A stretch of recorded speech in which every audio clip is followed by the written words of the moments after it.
we have anybody signed up on our board. And we're going to begin this evening with the Pledge of Allegiance.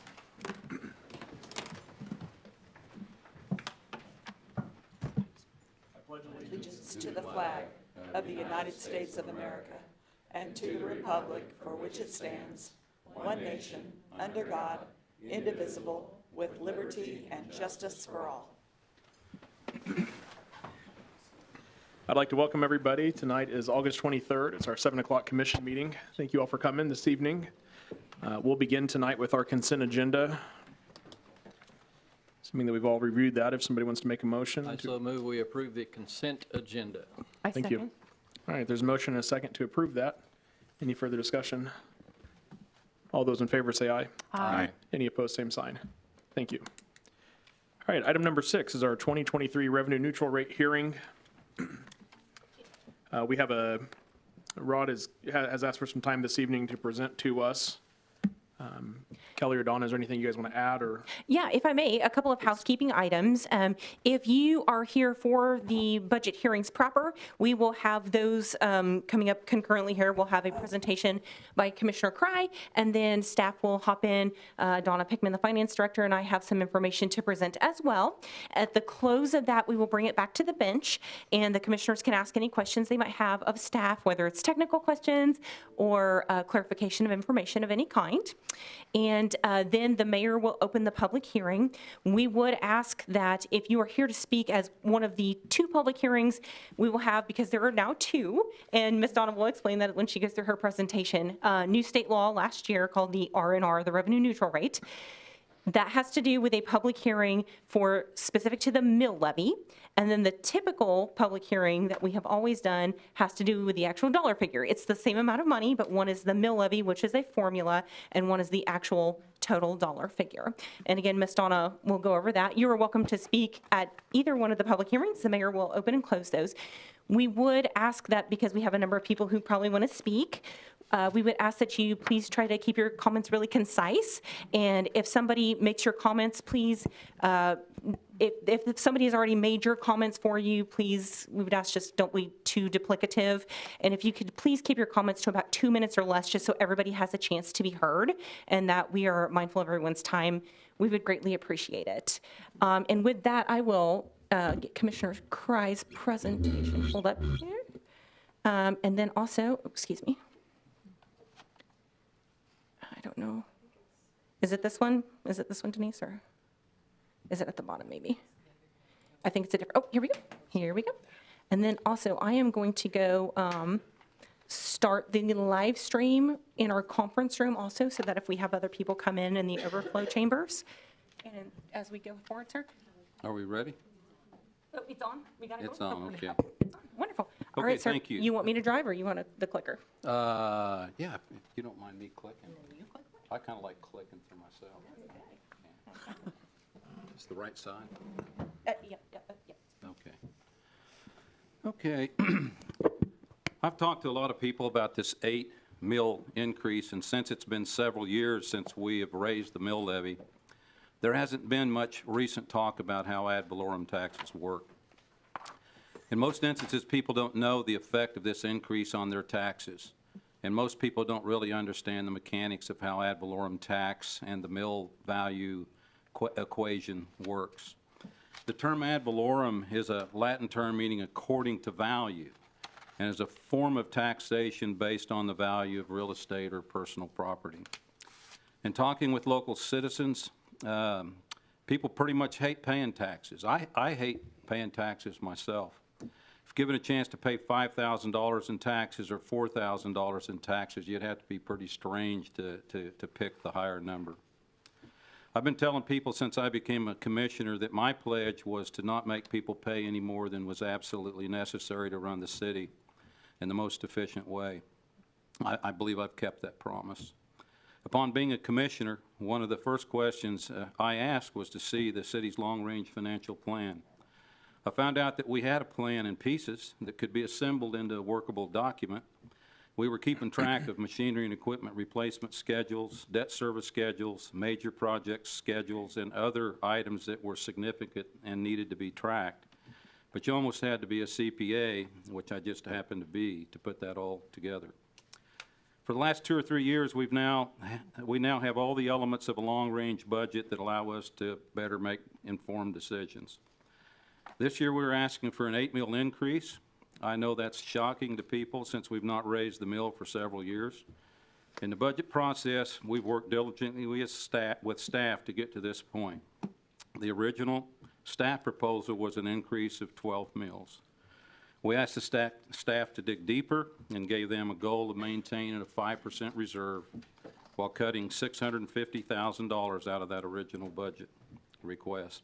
So we could end up with only an 8 mil increase.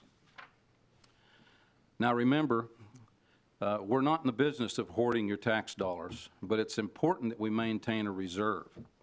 If we have a major incident like a tornado or a flood, it's important that we're able to draw on that reserve to get the city up and running again. And don't forget the importance of financial strength in the process of obtaining bonding for improvements with debt instruments. The interest rate is determined by both the current market rate, but it's also determined by your financial strength, and it can make a significant difference over the life of a bond issue. I would like to briefly talk about our staff, how hard they work, how unusual it is for a commission to work so closely with staff. Working with them, there are no surprises. There was a day that the commissioners sitting up here right now would have to have dug through tons of paperwork to make sure we weren't missing anything when we were in the middle of our budget materials. And now what we get is so precise, easy to understand, and any questions we have are researched and answered. Time it's taken to ensure that each commissioner has everything they need to make an informed decision. So staff, I want to thank you for the way you put the budget together. You guys are definitely the dream team. I think it's important before people get up to talk tonight at this budget hearing that they have a better understanding of the process and how it plays into economic development. So I've developed a PowerPoint to better inform taxpayers of how this works. It's also important to me that taxpayers understand why we as commissioners make the decisions that we do. I will make this PowerPoint available to anyone that wants it. It's important you understand the city budget process. I'm addressing the part of our budget we are voting on tonight. I hope this will give you a better understanding of how we got here and give you comfort that we aren't just requesting a tax raise without having a very good reason for it. So you have appraised value and you have assessed value. You receive that annual notice from your county that tells you the value that they placed on your property. You have the right to dispute this value. There's a process you can go through. I've actually done this myself. There were things the appraiser didn't know that changed my appraised value. There's an appeal process if you can't come to an agreement with your local county appraiser. It's between you and the county appraiser to control this part of your tax calculation that we will talk about later. So how do you figure your assessed value? For residences and apartments, it's 11.5% of the appraised value. For vacant lots, it's 12% of the appraised value. For real property used in commercial and industrial purposes, it's 25% of the appraised value. And we have a lot of not-for-profit owned property in this community that's actually exempt from paying the same taxes that you and I pay. So if your house was appraised by the county appraiser at $250,000, you take the 250 times 11.5%, and your assessed value is $28,250. And that number is added to all the other taxpayers' assessed valuation to figure what your share and your taxes are figured on your proportion of this value. So your house can go up or down two different ways. If your appraised value goes up, the mill levy stays the same. Your taxes increase because your value increased. The second way they can go up is with the mill levy increase. That's what we're doing tonight, and that's what we're talking about tonight. It's been 4 or 5 years since the mill has been increased, so any increase you've had in the last 4 or 5 years, which we've heard lots of people complain about us increasing taxes, would have been entirely due to valuation increases. Now, these numbers kind of got little, but this is a schedule of what the citywide appraised value is compared to the citywide assessed value. You see a growth since 2014 of $30,111,945 in assessed value. That's the difference between the 2023 assessed value and the 2014 assessed value. This has added $30,112 to what 1 mil will raise in the city of Newton. And I'll show you how that formula works in a later slide. Newton has an unusually high percentage of exempt property. This slide shows the appraised value of exempt property from the year 2014 on. This exempt property includes Newton Medical Center, all of your care homes, Ember Hope, and any not-for-profit that owns property.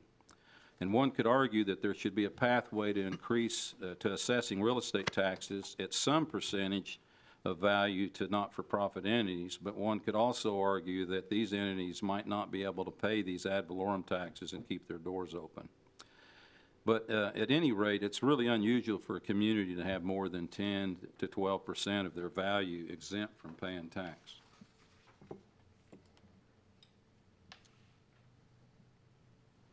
When I was running for city commissioner, you likely heard me say that we need more people to pay tax. We don't need more tax for people that already live here to pay.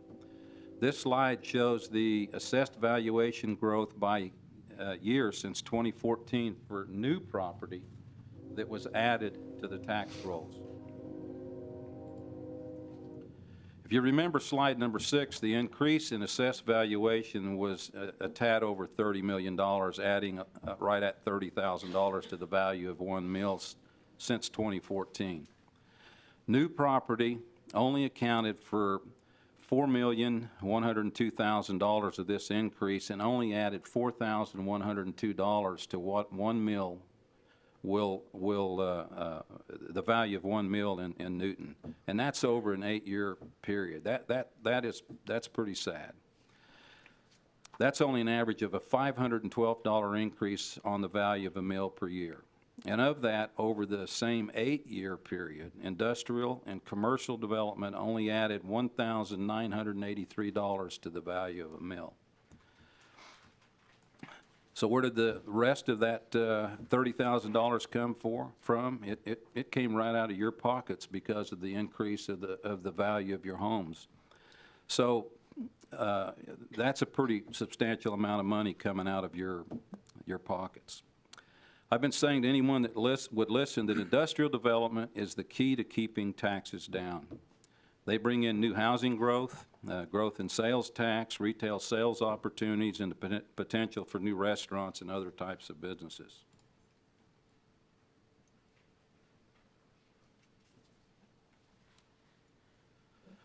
This slide shows you where we stand in relationship to other communities in the area. I have these cities listed in the order of what 1 mil will raise in their community. The higher the valuation, the higher the amount that 1 mil will raise. Hutchinson leads the pack. Please note that Newton is just short of being in the middle on this slide. I've also listed what each city's mill levy was for 2022. Note that Newton is at the very top of the list. While this might make you angry at first glance, in the far right column you need to look at the total mill levy for the citizens of each community. That number includes county tax, school district tax, and other taxing districts that are within the city boundaries. So take a look at Hutchinson, for example. Their city mill is only 44.492 mils. That's 18.014 mils lower than Newton's city mill. But look at the total mills, including all other taxing agencies for Hutchinson. Their total mill levy is 171.105, which is 1.545 mils higher than Newton's is. So many people take a look at the mill levy of our city and compare it to other communities. And it's really hard to make that comparison because of the differences of what a county and a city pay for. For example, last I knew, Sedgwick County paid for all of the fire and EMS services in their entire county. The cities don't pay for that. They probably share in some fashion. But the city of Newton pays for this service, and Harvey County does contribute a little to this effort, but not very much. In my hometown of Ulysses, the county pays for the library and swimming pool. In Newton, it's a city pool and it's a city library. So there are many things that normally are paid for by most counties in Kansas that Harvey County doesn't pay for. Their stance is that if they pay for it in Newton, they also have to pay for it in Walton, Sedgwick, Halstead, Burton, and any other taxing agency in Harvey County. It all comes out in the wash. It ends up on your statement anyway. But that does contribute to them being able to say that they're one of the lowest mill-levied counties in the state. But the services are still being provided. They're just being paid for by the cities instead of by the county. So let's talk about how your ad valorem taxes are figured. How your it's a very simple formula with kind of an underlying complicated set of working parts. If you take the total assessed valuation of the city of Newton and divide it by 1,000, that will get you the number that is the value of 1 mill. So if you take our total assessed valuation of $138.7 million, drop the last 3 digits, and each mill is worth $138,708. The second half of the formula is to take the budgeted amount the city needs to operate and divide it by the value of 1 mill. In this case, you got $7.463 million divided by $138,708, and you get the 53.806 mills that we're talking about tonight. Simple, straight math. Each number in this equation is important, with the more important number being the assessed value that leads to how much 1 mill represents. So the formula has 2 elements that affect your pocketbook. The budgeted amount, which requires good management practices and hard work, and the value that 1 mill, the value of 1 mill. That's the dollar amount raised by 1 mill, in this case, the $138,708. Now remember, in previous slides, in 8 years, we've added $30,112 to the value of what 1 mill will bring. And you paid out of your own pockets $26,010 of this as a result of what your houses increased in value all during this time. And while we have out here setting a $20 million industrial park that's almost empty.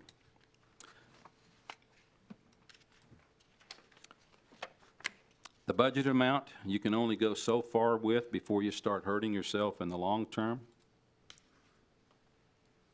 Increasing the assessed value is a must for maintaining a viable community.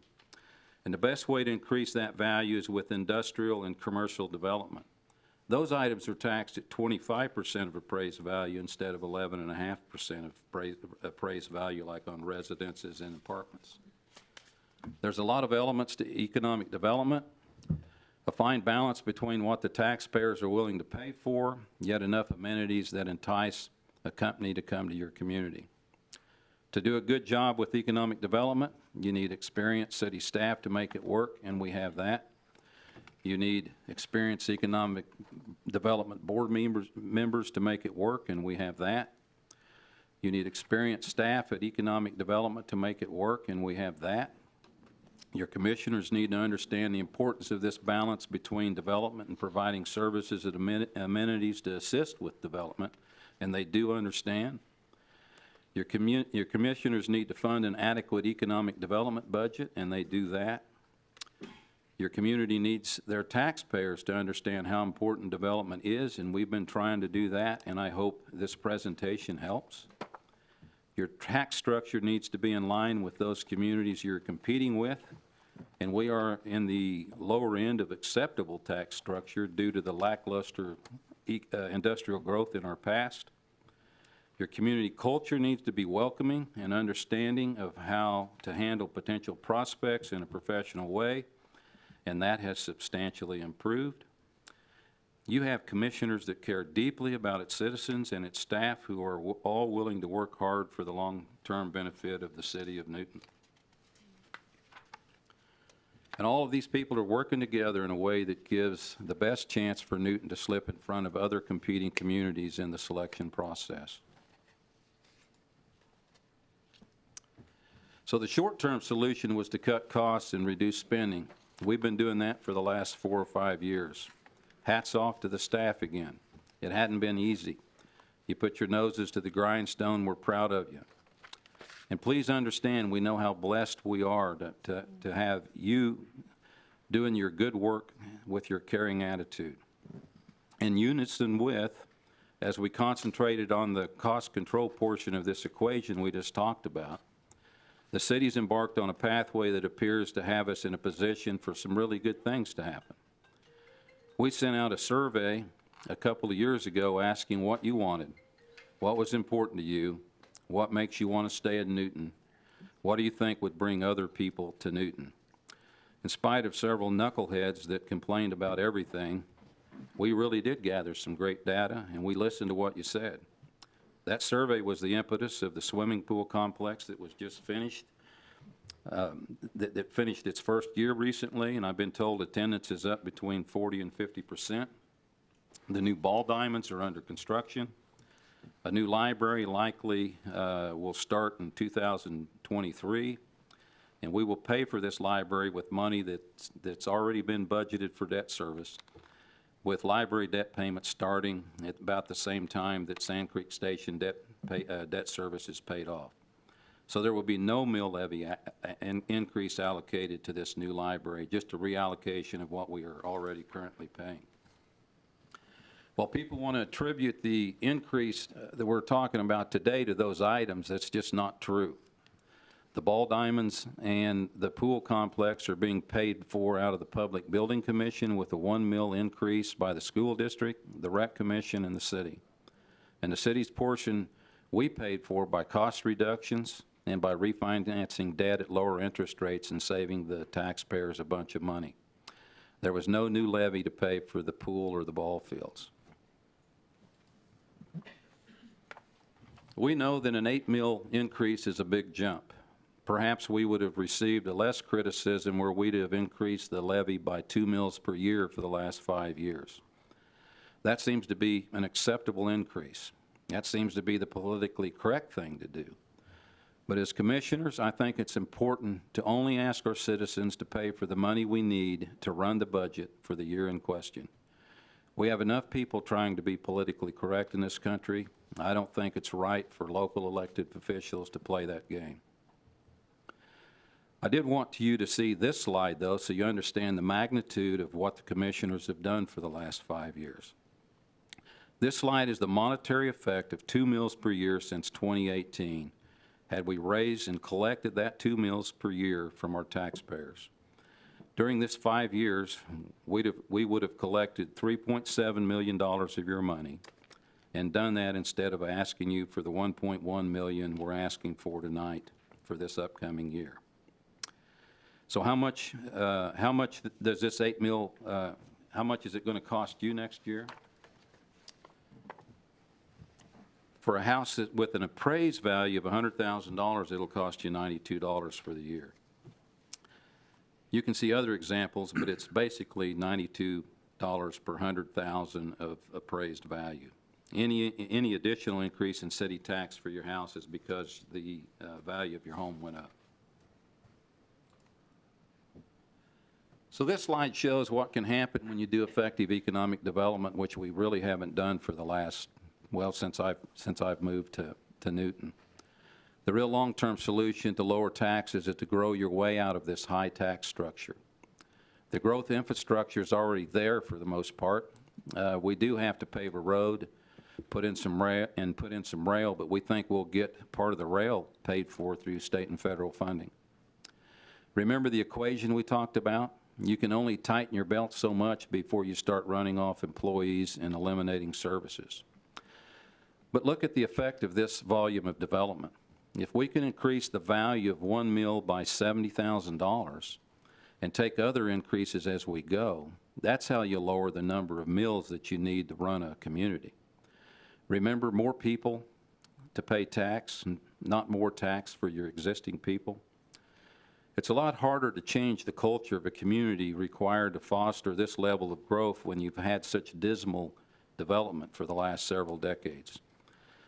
And throw in an understandable level of skepticism from the public, it becomes even more difficult. One of your major takeaways from this presentation is to remember that if a community doesn't grow faster than the inflation rate, then you either have to raise the mill levy or reduce services. Either one hurts you. To me, it's amazing we're at the threshold of turning the corner on this funk that we've been in.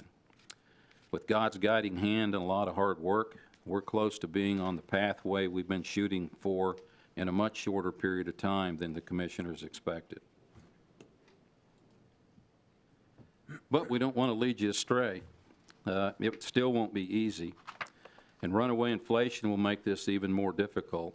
And here's the hard part. Economic development is a very competitive thing.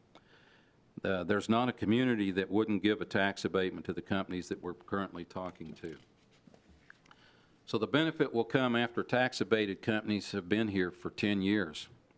But the good news, the culture has changed in Newton. Success breeds success. More development will come that will go on the tax rolls immediately. Community and economic development has been very active recruiting support businesses, retail business, hotels, restaurants, and other things whose level of interest will increase as they see other activity happening. While I know that this 8 mills is a real shock, we wouldn't ask for it if we didn't think it was necessary. I know the naysayers think it's a crock to go up this much, and the politically correct thing would have been the 2% per year step up and putting almost $4 million of your money into our till, along with stepping up 10 mills at this point rather than the 8 mills that we're proposing. But believe me, we work hard to give you what you want without increasing the tax burden any more than is necessary, and with no increase for the last several years related to the mill levy. Now, we have most of the infrastructure in place and paid for to do what we're doing right now. And we'll see a giant bump in what one mill will raise for our community, even though it'll take a while to realize the big money. The activity we have going on that's directly related to our big project is remarkable. You only have a couple of ways to fund growth when you're a municipality. Now's the time to ask you to help us fund this long-term solution so we can get off of this short-term track that we've been on. And for those of you that plan to stand up and make comment, we always welcome your comments. I in no way would want to discourage you from sharing your comments, but please realize that we do know that this will affect many people negatively. But it's our job as commissioners to look ahead long-term and to steer the community in a good direction. And that doesn't happen overnight. Quite frankly, with the state of our nation and knowing the cost of consumer goods has increased the last 15 or 18 months, we're sick about this 8 mills that we're asking for, but we know it's the right thing to do. Right now you have city staff that know what they're doing. You got a good set of commissioners up here that really care about you. We've got the economic development staff, the economic development board, and community development staff. Everyone is working together better than ever, moving in the right direction to make things happen that will have a positive long-term effect on this community.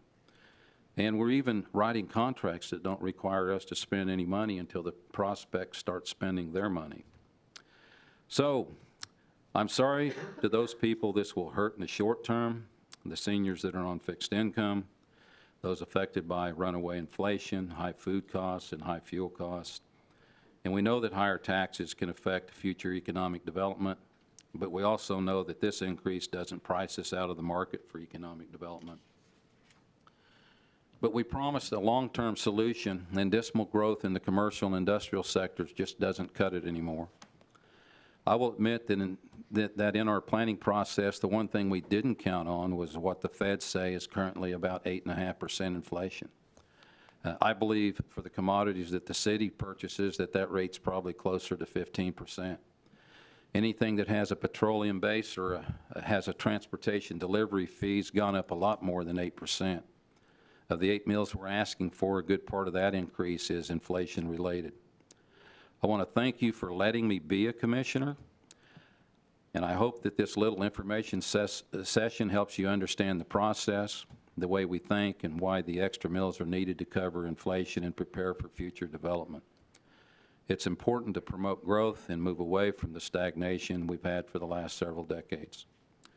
Please know that we do care for each and every citizen in this community, and each of the commissioners you see sitting here on this bench are very active in the community outside of their commissioner duties.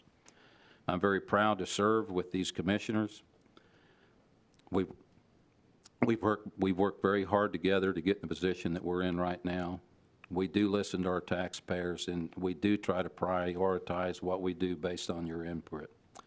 But right now, we need your help. No one wants to pay more taxes. There are no sure deals in economic development.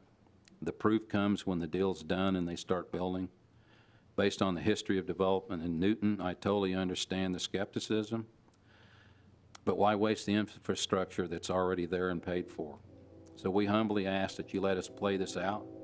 Quite frankly, if this doesn't work, Newton won't be pretty in 10 years.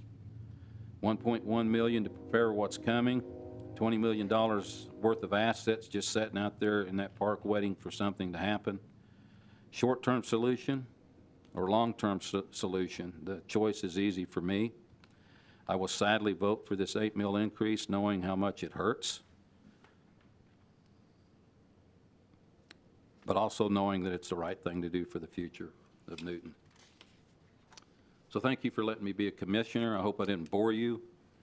I spent a lot of time grabbing these numbers, and I think it's important that the community understand what we're doing and why we're doing it, and I will yield the balance of my time back to the mayor.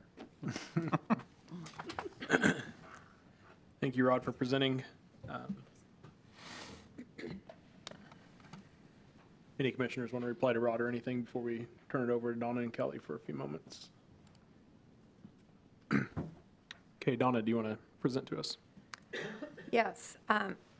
What we're starting tonight is our revenue neutral rate hearing. A revenue neutral tax act was passed last year in 2021 by the Kansas State Legislature, and it provides that the county clerk shall calculate the revenue neutral rate for each taxing subdivision. And then if we want to levy taxes in excess of what he has calculated for us, then we have to publish a notice and have a public hearing. The revenue neutral rate was provided to us by the Harvey County clerk. The rate given was expressed in mills and would generate the same property tax revenue in dollars as levied in the 21 tax year using the city's 2022 assessed valuation. The city's valuation increased from $131,084,715 to $138,707,995. Sorry, shoot, that's a lot of commas. Anyway, it was a 5.8% increase in the valuation. Per the R&R, the mill levy was set to decrease from our 62.506, which we've had for the last 4 years, to 58.488 mills, if we had not informed the county clerk of our intention to exceed this revenue neutral rate. If we had kept it at 58.488 mills, the mill levy would have fallen by 4.018 mills, equal to a decrease of $554,991, and put the general fund in a deficit position, which is not allowed by the cash basis laws of Kansas. Staying at the current mill levy of 62.506 mills for the 5th year in a row would allow us to keep the valuation increase and gain the $8,911 per mill, or $556,000. But the general fund would still be in a deficit position. We've had 3 different budget sessions with the City Commission and all the department heads. All sessions were open to the public and live streamed, so they were available for all citizens to listen to in on the deliberations. Each department put forth their best analysis of what the city needed to be included in the 2023 budget. Over the past 4 years, staff has worked diligently to cut costs and expenses, delayed projects and maintenance where possible, extended the life of vehicles and equipment while accommodating growth and development, all while maintaining the city services at the minimum standard. Despite the best efforts and due to record inflation, commodity cost is no longer possible to sustain the mill levy at the current rate. An increase must be considered. There's been unprecedented growth in the KLP Industrial Park, significant residential development across the city, as well as commercial development in various areas of town. Over the last 4 years, while the mill levy has been held steady, the cost of materials for municipalities has increased substantially. The MCI, which is kind of like the CPI is for consumers, the MCI is what municipalities use to figure the cost increases. It was at 12.39%. So even with our historic valuation increase of 5.8%, we're still way behind. So we have recommended to the City Commission at the first go-round was 12 mills, which would have brought an additional $2,221,000 and bring our reserve down to 5%.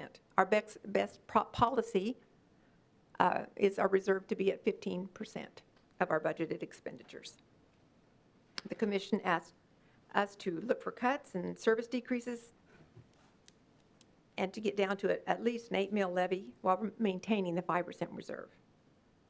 So we reduced additional staff members, the fire EMS, engineering, and administration. We reduced transfers to the municipal equipment reserve funds. We had reductions in commodities for infrastructure, such as concrete, street materials, and supplies, to get to this 8 mill level. So that's what we are at right now. And if you don't have specific questions for Ms. Donna about the information she just covered, we do have a few slides that the commission had asked us to put together with some very specific examples of what Donna referred to, the MCI, the Municipal Consumer Index for pricing and commodities.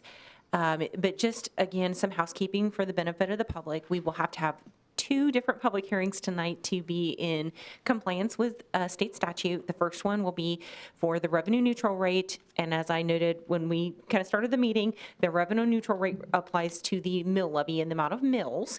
And then the traditional public hearing for the traditional budget is still required, and that applies to the actual total dollar figure. It's the same amount of money, but the mill levy is the formula to determine the amount of money. So we will be doing those things.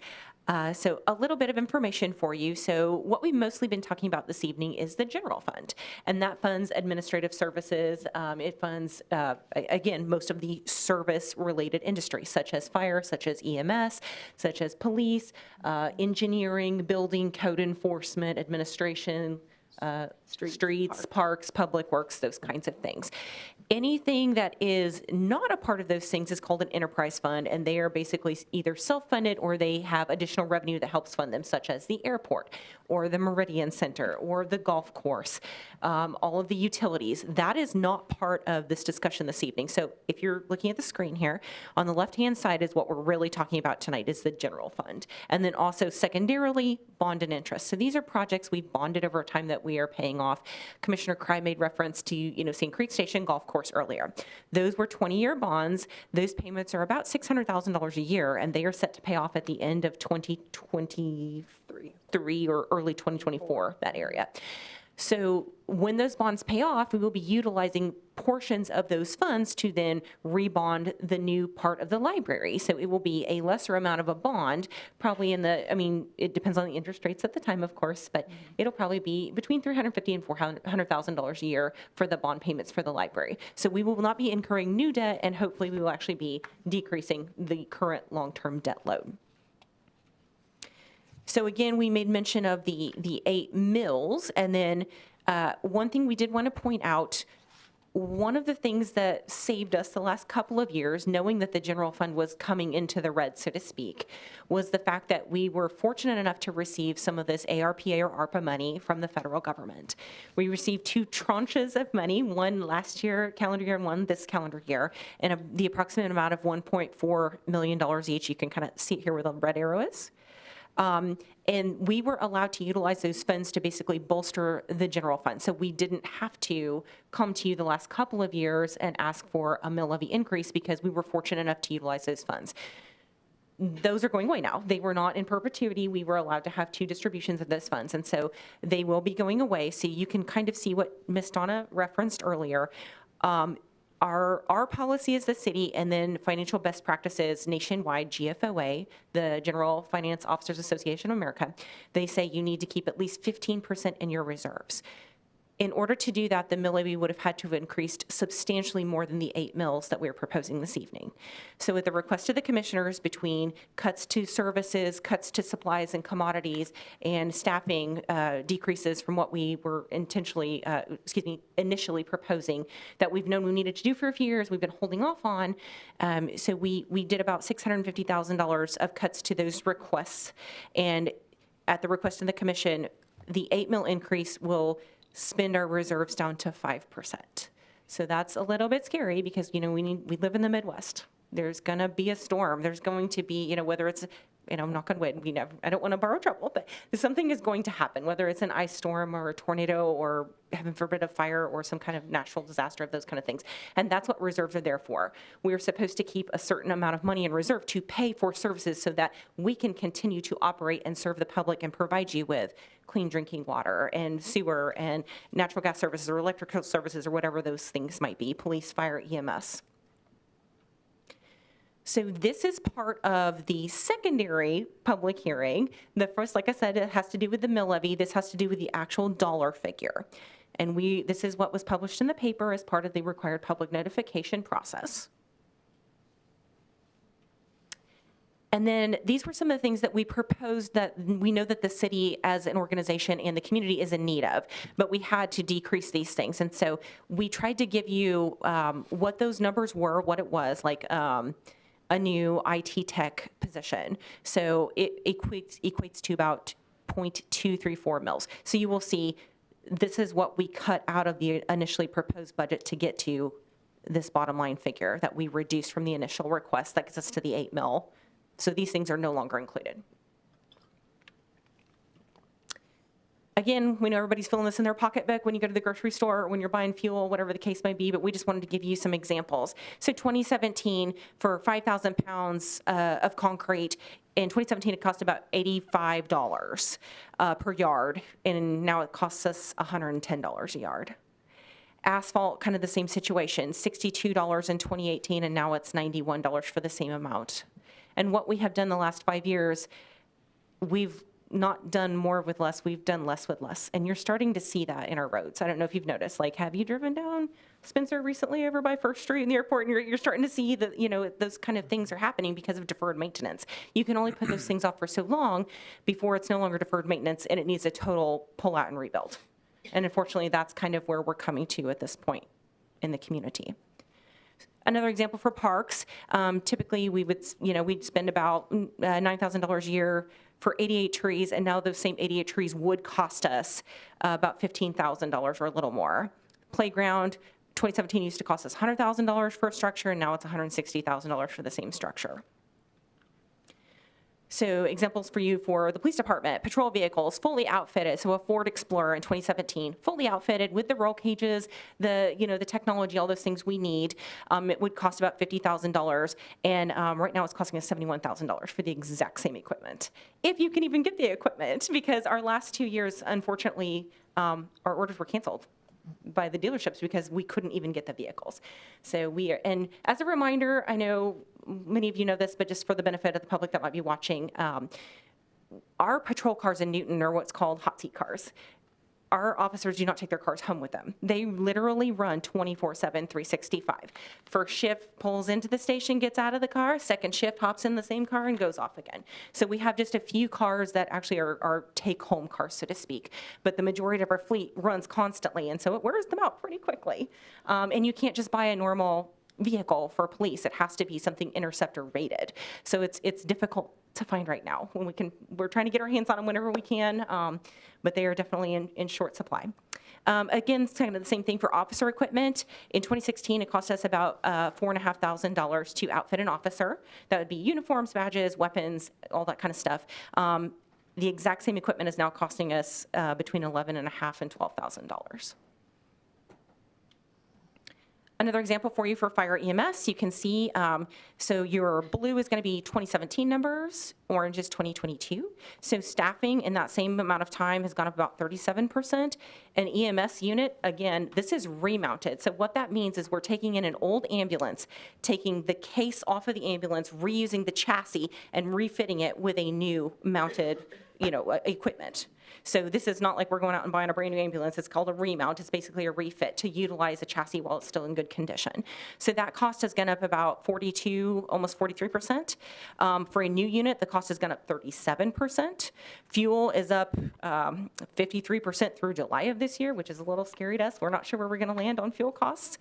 Outfitting for personnel, again, just like PD, it's gone up about 37.5%. And overall, for fire EMS, we are about at 39.8% higher than we were in 2017 for the exact same materials, equipment, and supplies.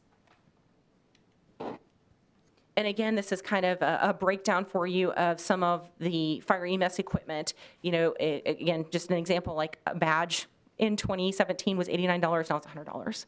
I know these things sound like small numbers, but when you start adding it up, it's the difference between $10,400 and the $14,335. So historic increases in costs for what we call the administrative side of our house. So this is insurance, and I'm not talking about health insurance. I'm talking about property insurance, liability insurance, auto insurance, unemployment insurance, which is determined by a state rate. We're talking about cyber insurance. A great example of our cyber insurance. This year, our cyber insurance cost us $10,000. Next year, the exact same coverage is costing us $40,000, and we have no control of that. And we have to have it. It's required just to keep us safe. So again, you can see in 2018, this was about $442,000 a year, and now it's $650,000 a year for the exact same coverage. And again, cyber insurance is a great example of something we cannot do without, and we are fortunate we could even get it. In fact, we were told by several municipalities that, and several of our insurance agency partners, that there are oftentimes municipalities, especially in private companies, that literally cannot even get this right now, much regardless of the cost. And remember, this is important because remember, we operate utility billing. Your personal information is in that system, and we need to protect that. Again, fuel, this is a little scary to us too. And typically in August, we're at about 67% of our spending, and we are already at 82% of the 2022 budget, just because, again, this is fuel costs, and like I said, we're all feeling that in our own pocketbooks. And Commissioner Kreie made this point, but valuation has not kept pace with inflation. Assessed valuation is the blue line here, and the inflation is the orange. And so we have done our best to cut back. We've cut back contingencies. We've cut back reserves. We've cut back personnel. We have done everything that we possibly could. We froze non-essential positions and didn't hire, or when someone retired, we hired in someone at a lower rate, or we evaluated whether the position was even necessary any longer. I mean, we cut back all non-essential travel and training. We refinanced existing debt, which we were fortunate. That saved us quite a bit of money over the last couple of years. Workforce numbers, we have stayed pretty steady. I know we've caught some criticism recently about hiring a whole bunch of new employees. Well, that's not accurate in any way, shape, or form. In fact, a couple of the new employees we've hired this year have been hospital resource officers that the hospital is paying for. So while we are, yes, they are our employees, we have a contract with the hospital to pay for them. So again, I know there's been a bit of misleading information out there put out by some of our partner agencies in other areas of the world. And again, we are very fortunate. About 38% of the city's total budget is personnel costs. According to the International City County Managers Association, typically an organization our size or larger, about 70% is typically personnel costs. So we pride ourselves on running lean and running mean the best we can and still providing great services. Again, Commissioner Kreie made reference to this. This has been our mill levy history. I know we've received some recent criticism about us changing the mill levy. That has not been due to us. Again, I mentioned this, how we've made it work. The ARPA funding graciously provided to us has helped us out substantially. We've refinanced debt. Refinancing the debt has saved us about $2.6 million in interest over the period of the debt service, and we did that without extending the term of the debt. So if we had 13 years or 12 years, for example, to pay off on the debt, we refinanced it to a lower interest rate, but we still maintained that same term. We didn't extend it. And then personnel costs, again, we postponed hiring, early retirement, those kinds of things. Equipment, we have postponed purchases. We have tried to buy used equipment when we could get it. We have been very fortunate that we've received a lot of federal and state grant funding, $8.5 million in the last 2 years. That's fairly significant for a community our size. And that is mostly due to our amazing engineering and development staff. We're very fortunate. And again, we've been doing less right-of-way mowing, less pothole response, less road repairs. I know that's a lot to take in, and I appreciate everybody's patience while we went through that. At this point, Mr. Mayor, I would return it to the bench, and if you have questions for staff about any of these things, or if you'd like for us to pull something up and go back to it, we surely can. And then after that, I would ask you if you would please consider opening the public hearing for the revenue neutral rate hearing. Yeah, I had a question, actually. Yes, sir. And I believe I know the answer. I want to verify that I'm correct, but also I've seen some people discussing it. The wages is, if we go back in your slide, maybe, is that possible? Yes, sir. Just one. Okay, and it's the increases. That particular slide has kind of the salmon-colored, pink-colored background. There you go. This one? Yes, sir. Yeah, very first line, wages, straight time, overtime, seasonal. One thing I want to point out is that I had seen a copy of the overtime report, and it was well below what I thought it would be. So I just want to compliment city staff on that, number one. And then also on straight time, these wages are COLA raises, is that correct? Or what are the wages? What's the increase, the 520,000? How is that made You also up? get an, excuse me, you also get an annual step increase, Okay, and then there's the COLA. okay, And the cost of living in the budget, the COLA that Donna refers to is 2%. okay, that's what I was wondering, that Is what percentage. is included too. in the budget, Okay. yes, sir. Yeah. Does everybody qualify for that step increase, or how is that evaluated? They're evaluated by their supervisor, and Okay. they have to earn it.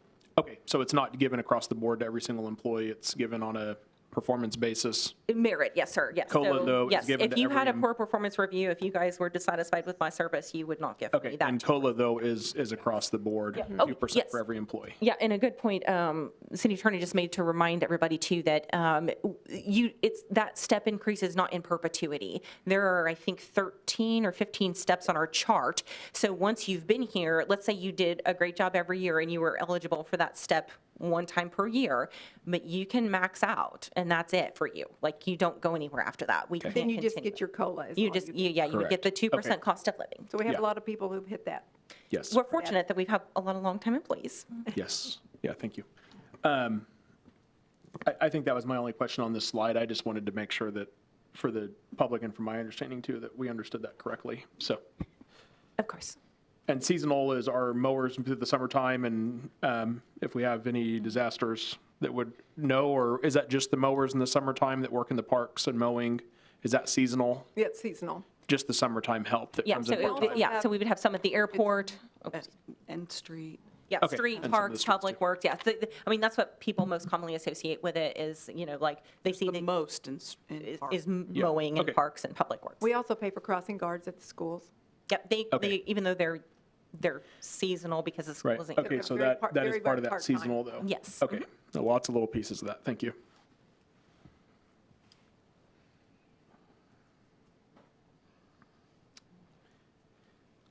Any other questions from anyone up here at the bench?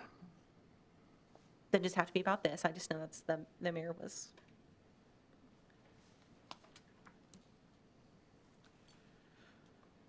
Okay, well, at this time, we'll open up the public hearing. The time is 7:53 PM. If you're here to speak on the revenue neutral rate, this would be the appropriate time to do that. We will have an additional public hearing for the actual budget itself, if that's what you're here to speak on, or if you don't want to speak to either one, of course, you're not required to. So we'll open the public hearing for the revenue neutral rate now. Just anybody who wants to speak, I would remind you, if you could please just keep your comments brief, just in case there was a, just being respectful of everybody's time, and hopefully they're not making too many duplicative comments. Representative Owens, I see. And if you could state your name and your address for the record, please. Certainly. My name is Stephen Owens, and I want to be clear that I'm here as a tax-paying citizen, not in my official capacity as an elected official as well. My address, I have a number of properties that I own here in town, so I'll give you one of the local ones. We'll just go with 724 North Main Street in Newton. Mr. Mayor, Mr. Vice Mayor, Commissioners, thank you for the opportunity to do this. Thank you for the opportunity to be here and express my concerns as I see this quite historic tax increase taking place here in Newton. As I sat down and I looked at the notices, I noticed that, as we've talked about, Newton wants to increase their mill by 8 mills. But I think that only tells kind of part of the story, because there's already a 4 mill increase due to the valuation increases in the city already. So this is effectively a 12 mill increase. Wichita, on the other hand, remains the exact same mill at only 32.758. Heston is proposing a 3 mill increase to only 40 mills, but in Newton, we'll be at 70. Now, I appreciate Commissioner Kreie's example. That was a tremendous amount of information. I know that was a lot of work that helped us understand that not every town is equal. Not every community is the same. However, out of nearly 3,700 taxing entities in the state, 1,900 of those are remaining revenue neutral, not mill levy neutral, revenue neutral. Only of that 3,700, 475 are only increasing 2%. That leaves only 35% of taxing entities are increasing more than 2%, Newton being one of them. I think it's worth noting that had this law not changed, had we not went to a revenue neutral rate type of a process, which I'm actually grateful for, because the statements that were sent out by the county were very clear, very concise. It really helped me as a taxpayer understand who is raising my taxes and why. Had we not changed that law, to do this 8 mill increase, it would have had to have gone to a vote of the people. The citizens of Newton would have had to have voted on this increase because it would have exceeded the 2% cap that has existed in years past. I ask you the question, in today's day, with what's going on in our world, in our state, and in our pocketbooks, how would the citizens of the city of Newton have voted on this increase? I know many of you personally, Rod, Clint, Leroy, Kathy, Rich, I've gotten to know. I know and respect each and every one of you. So please don't take my standing here as anything but that. If you tell me with your vote this evening that this is the absolute best that you can do for the city of Newton in these times, then I'm going to accept it. It's not going to deter me from continuing to grow, continuing to do what I can after 25 years of being part of this community to help it grow and to help it prosper, because I'm as invested here as each of you are. I just need to know by your vote tonight that this is the absolute best that we can do as a community when there are better than 1,900 others that are not exceeding the revenue neutral rate. Thank you very much for your time. Thank you.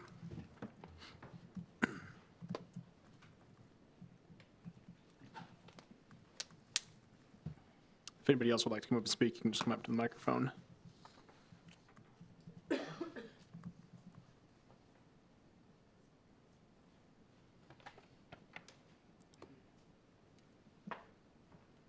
If you just state your name and address for us. Sure. I'm Nathan Whitlock. My address is 1813 Firebox. Thank you, all of you, for your diligence on this, and thank you, Commissioner Kreie, for your presentation. I appreciated that.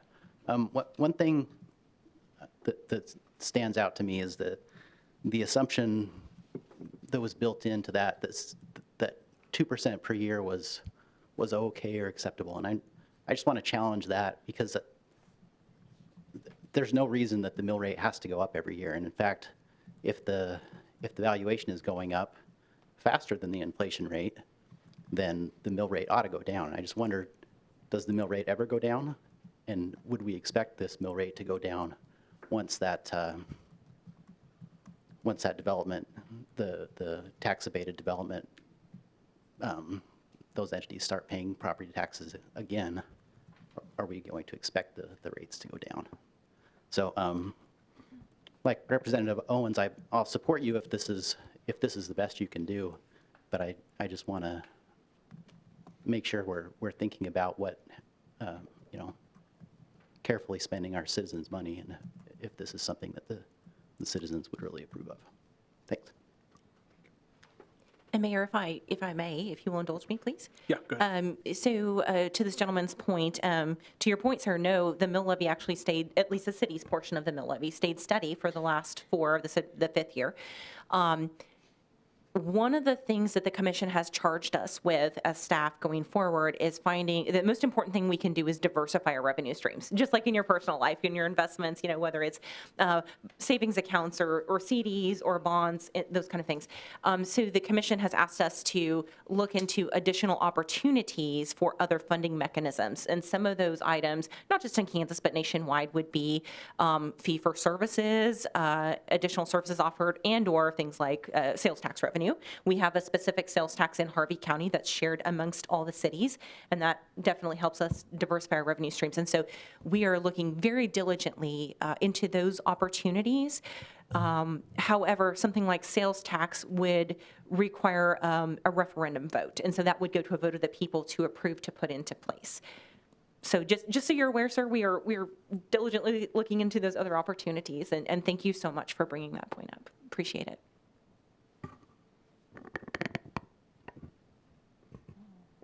If you'd like to come forward and speak, you can just come up to the microphone.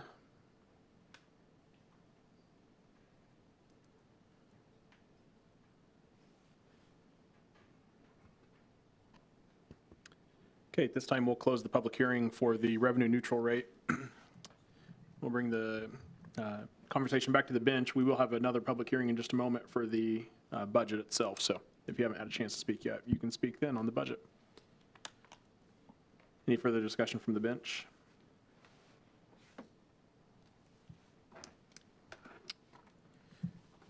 We will need a resolution number one way or the other, depending on how we progress. Sure, that number is G-1290. And I will just let you know that you will have to have a roll call vote on this. So I will be going through and asking each of you to state your answer to the call that if there's a motion in a second.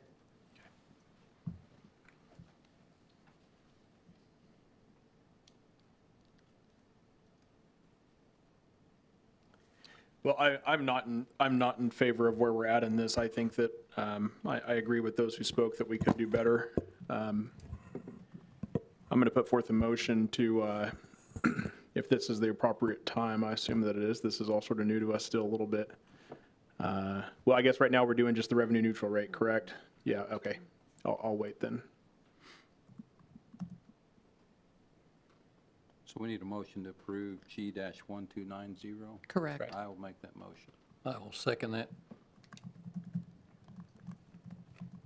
Do you need a confirmation of the motion in a second now? Yes. Okay. And so I would call on each of you to tell me yay or nay, and I will record that accordingly. So I will start with the mayor for that. Yay on this. Vice Mayor Kane? Yay. Commissioner Valentine? Yay. Commissioner Stinnett? Yay. Commissioner Kreie? Yay. Thank you. And item number 7 is very much in relation to what we've already done, but this is for the actual budget hearing for this next year. Maybe I just want to point out real quick, because I think this is confusing for us. We have been involved in this process for the last several months, and we've said in meetings that I know have been streamed, but no one from the public has been to, or at least viewing has been extremely low online. So I would assume that most people, and when I say most, I think that even some of these viewings have had less than double-digit viewing later. Our revenue neutral rate is exceeded by bringing in more income on property taxes than what we did in the previous year. So if we keep our mill levy, and I'm only saying this because I struggled with this and I want everybody to understand this. If I'm just going to pick a number, if our current mill was 60 mills, and even if we stayed at 60 mills next year, the county decides then on what the valuation is of your home, and that assessed value then is applied in that next year. So even if we kept our mills at 60 mills, we are still exceeding what we brought in last year in this next year. Therefore, that's what we just approved. We acknowledge that we were going to exceed that. It's no different than if I receive a raise at work, I'm going to make more in the next year than what I did last year. And so that's what we just approved on that portion of it. This next portion, is for the actual budget for this year. The comments that have been made in the public session are very relevant to both topics, and I appreciate those. Is there anything, Donna or Kelly, that you need to add to this that we haven't already discussed? I would defer to our senior finance director if I've missed Yes. something, or if you all have questions. But again, we kind of, even though it's two separate statutory regulations, it's all intertwined. The mill levy formula equates to the bottom line dollar figure. Yeah. So, Right. yeah, same thing. One's the formula and the mill levy, one is the actual dollar figure. So I do not believe at this point in time we have any additional information to provide you, but we are happy to answer any questions you might have, not just us, but any of your other senior executive staff that are Okay, here. for instance, my question earlier on the wages would have been probably Correct, more sir. appropriate for this, but Well, that's okay. either way, it's all kind of, it's very much intertwined to your point, sir. Any questions from the bench or anybody have any discussion here before we open up the public hearing?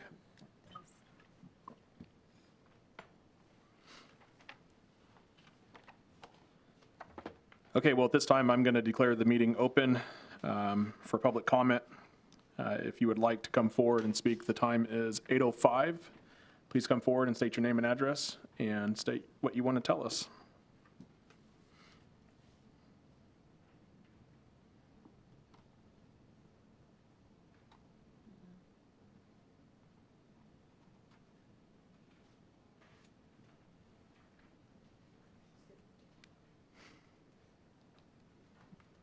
Hi, my name's Kathy Cornwell. I live at 939 Trinity Drive. First of all, I want to duplicate what other people have said. I greatly, really respect you guys and know that where you and city staff are sitting is not easy. And really appreciate your presentation. It was very good. A couple things on when you mentioned the combined mill levies for different communities, the ones you had asterisked have community colleges in them, which is another kind of outside factor that's worth noting. With new development and giving a 10-year tax abatement, is there studies on when, after the 10-year period, I know when you first abated, it may be high, like, $300,000 or whatever, but then when they actually bring it on the tax rolls, isn't it at a depreciated value or not? And if so, would that be? Yeah, that's a great question. So honestly, I would tell you, and I hate to say this, but it depends. Yeah. It depends on how the deal is structured. So sometimes we, the city, provide a 10-year, like 100% abatement. So that means 100% every single year. But then the 11th year, they are responsible for 100% right away, and they have to start paying that in. We've had some deals in the past that have been structured where they're tiered. So like the first year is 100, 90, 80, 70.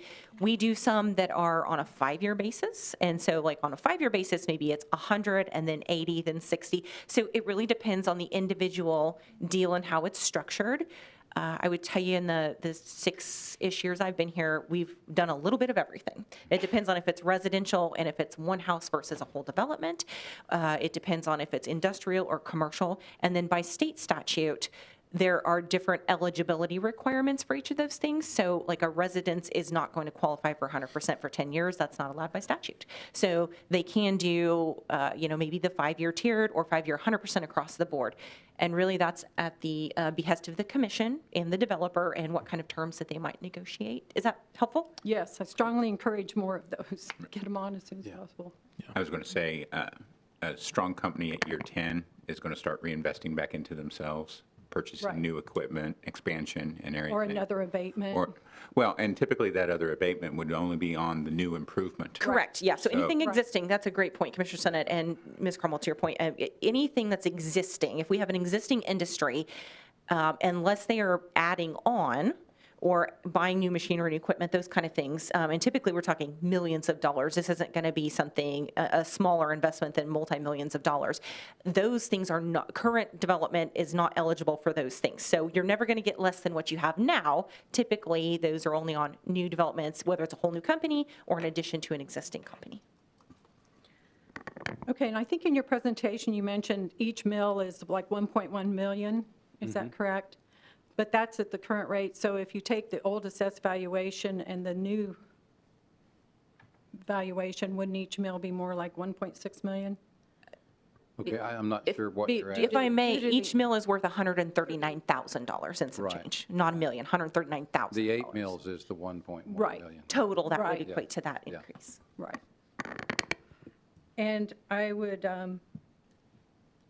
strongly encourage closer to the 2 to 3 mil increase instead of, I know historically we've carried, 4 or 5 million in the general fund for the cash balance. But I think we have strong, capital improvement fund balances. We also have another contingency fund and equipment reserve and capital improvement, those three: capital improvement, equipment reserve, and the contingency. So I feel like we have some good, strong reserves in those too, so. And I would just agree with what was said earlier of challenge you to kind of take a step back and do some of these other things that you mentioned, so. But kudos to staff and commission. My hat's off to you. Thank you. Thank you.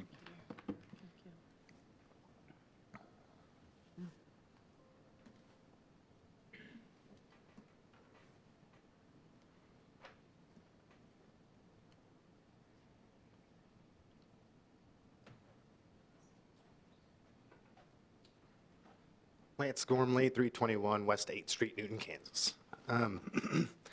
Well, I'm sure most people in this room might remember that I ran for city commission a few years back, and one thing that was very important to me was I was hearing from people in the community that we just needed to take a break. There had been many years where we had just slowly crept up our mills, and then we invested in things, and it didn't work out, and it just kind of left everybody with a sour taste in their mouth. Little did I know when I was saying that we would actually, as a community, stand strong on that for many years, and I just want to say I appreciate that from you all, because not only did we not raise the mills that one year, but we remained consistent in not doing that for multiple years. And I've had many discussions with a lot of you in reference to this and other issues that we've faced over the course of the last few years. And I would just like to say that I appreciate every time that I've called any one of you to talk with you about anything, that you've always been very gracious with your time and have helped me understand things I didn't, as well as give me more tools in my toolbox to be able to better understand or reach a conclusion that would be beneficial for myself as well as the community. But I will say this, there comes a point where a fiscal conservative is no longer a fiscal conservative. They're on a trajectory down. Just a downward spiral can happen if we as a community don't continue to keep in consideration that with everything that has taken place, if we don't raise the mill slightly to be able to offset some of these costs or raise the mill and deal with that effectively, that we're going to wind up in a worse situation yet. And most of the time that comes at a compromise of services.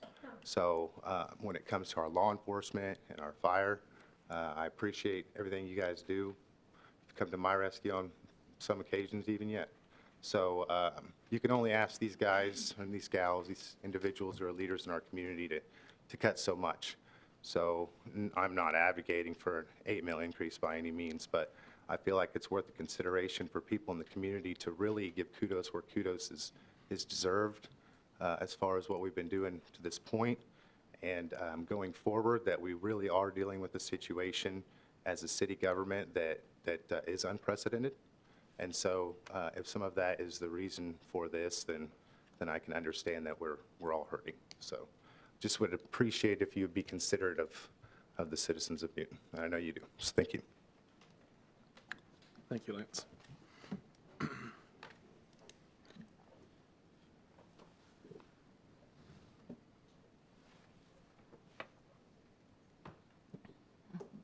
My name is Natalie Norris. I live at 316 Wheat Ridge Drive.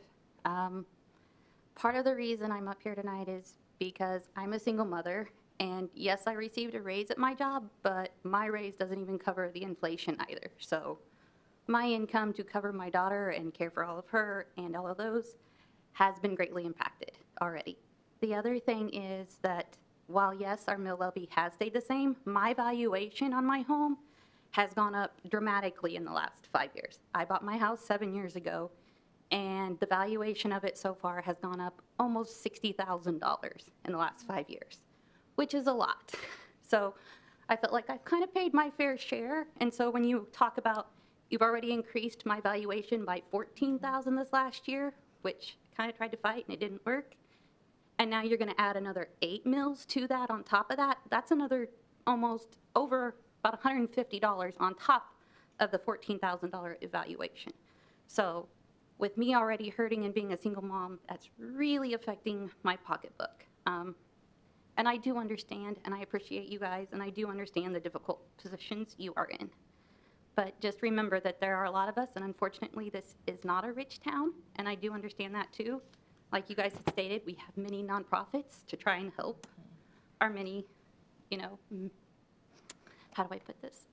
Less fortunate ones, and I do appreciate a lot of those organizations and what they do, but that it does put a lot more burden on the rest of us and those of us that are kind of in the middle. So there's high end and low end. Us in the middle are really getting the pinch. So I just like you to consider us in the middle class that aren't the rich and aren't the poor, because we seem to be getting the worst of the pinch right now. Thank you. Thank you.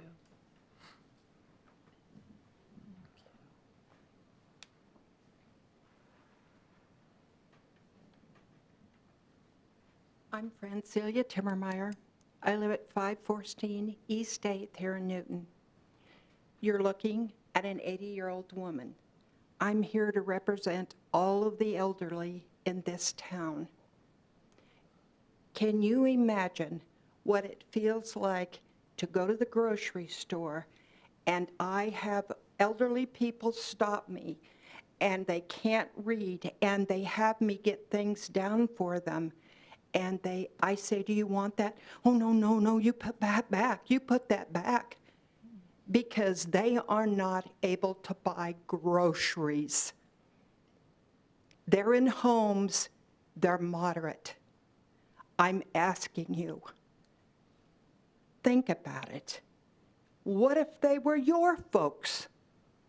Why don't you go to the store and see what I see? I'm begging you to use common sense. Chasing them out of their homes, putting them in a nursing home where the federal government is going to have to pay, is that economical? I'm asking you, please, please, literally, for God's sake, consider the elderly. Thank you for your time. Thank you.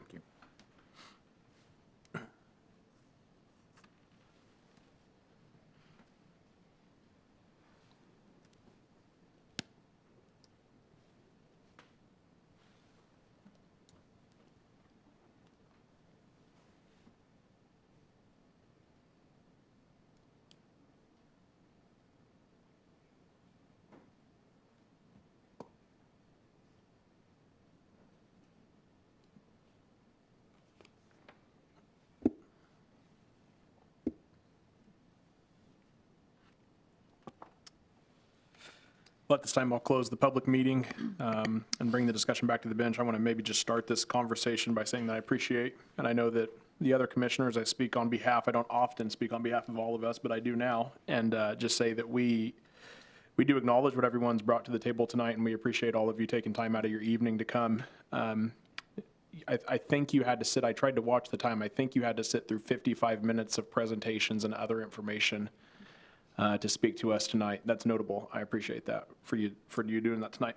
At this time, we can open it up for bench discussion or questions or further thought on what anybody may want to bring to the table. This is our chance to speak. Well, one thing, Kelly, if you could share with the public a little about, you know, even if we raise the mill levy to 8, and that brings our ending cash balance at a 5% reserve, what does that do to our interest rate for upcoming bond issuance? That's a great question. And unfortunately, one of our partner agencies, we experienced that today. Basically, anytime our reserves go below 15%, we basically will get downgraded by the bond rating agencies such as Moody's, those kind of things. And they grade you on a letter grade basis, basically. You know, you can do A or really great ratings like a AAA. Right now, we are at an A minus. AA negative. AA Minus. Minus, whatever they Let's say. say minus. Yeah. So that's actually a very good bond rate. rating, Yes, very good bond rating. So if I may, like I said, part of the Public Building Commission it's a partnership between the city, the school district, and the Recreation Commission. And we were going out to bond some of the projects we've recently completed, including the pool and the ball fields. And we had that bond rating call yesterday. No, we have it next week. Right, okay. But we were informed that one of our partner entities, because they've been spending down their reserves for several years in a row, below the 15%, the cost of the bonds has now going to increase somewhere between $50,000 and $80,000 for all of us. So anytime we spend below our reserves, we get rated annually, and that's just the PBC. That is not our bonds for our particular projects. So it's impactful in more than one way. It's something to think about because we get those ratings calls annually, and they go back, the ratings agencies, they look through previous city commission packets, they look at our budget, they look at our audited financials every year from our auditors, they look at the decisions you all have made. In fact, as part of our pre-meeting, they actually already let Donna and I know that they are incredibly concerned that we're planning to spend down our reserves to 5%. And they've just basically said, just be prepared, you're going to get downrated on your bond rating. And it's going to cost us a lot of money, and it depends on how much we bond. Whether we bond $2 million or $10 million is going to depend on the increase in those bond ratings. So every decision we make is impactful, not just now, but in the long term. And does that answer your question, sir? I can't give you a specific percentage or those kind of things because we won't know, but they intentionally held off on rating us until after this decision was made tonight.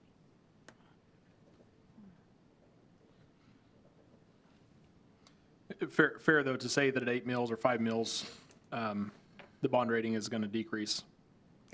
Well, We're not going to be able to raise the mills enough tonight to keep our bond rating from decreasing. It's not going to decrease the first year. Yeah, They will give us a warning. Right, but either way, it's going to second year. decrease whether we're at 8 or at 2 or none. It depends on how far we go down and what we plan to bring it back up. Okay. I would mention, though, if we went down to like 5 mils or something, for example, since you just mentioned that, sir, that would put the general fund at a negative reserve balance, and by law, we cannot do that. Okay. Well, I think maybe this would be the best time for me to jump in because, and I acknowledge, and I appreciate everybody saying that they respect the work that we've put into this, but man, until you've sat on this side of it, I don't think you realize how difficult it really is. She spoke earlier to some of the seniors and those people. I go to church with a lot of those people. Some of them are my neighbors. I get it, and I understand. One of the things that I feel like has been said and happened, and it doesn't warrant a response from anybody. If somebody wants to give it, they can, is that this idea, and Leroy, a little bit to your question, is that if we don't increase these 8 mills, then our reserve balance goes down. It's going to cost us more in interest, and I understand that, but I don't think that that has to be the case. I don't think we have to allow our reserve to dip that low. I think we need to look elsewhere in the budget to make better decisions on some of the areas we're spending. This is the largest increase the city of Newton has ever had of 8 mills. The highest, I believe, was 5.21 or 5.125. I believe one year we had 7, but it was before my time here. 2013. 2013, yeah. Is that accurate? It was before my time, I'm sorry, Okay. but I knew it was.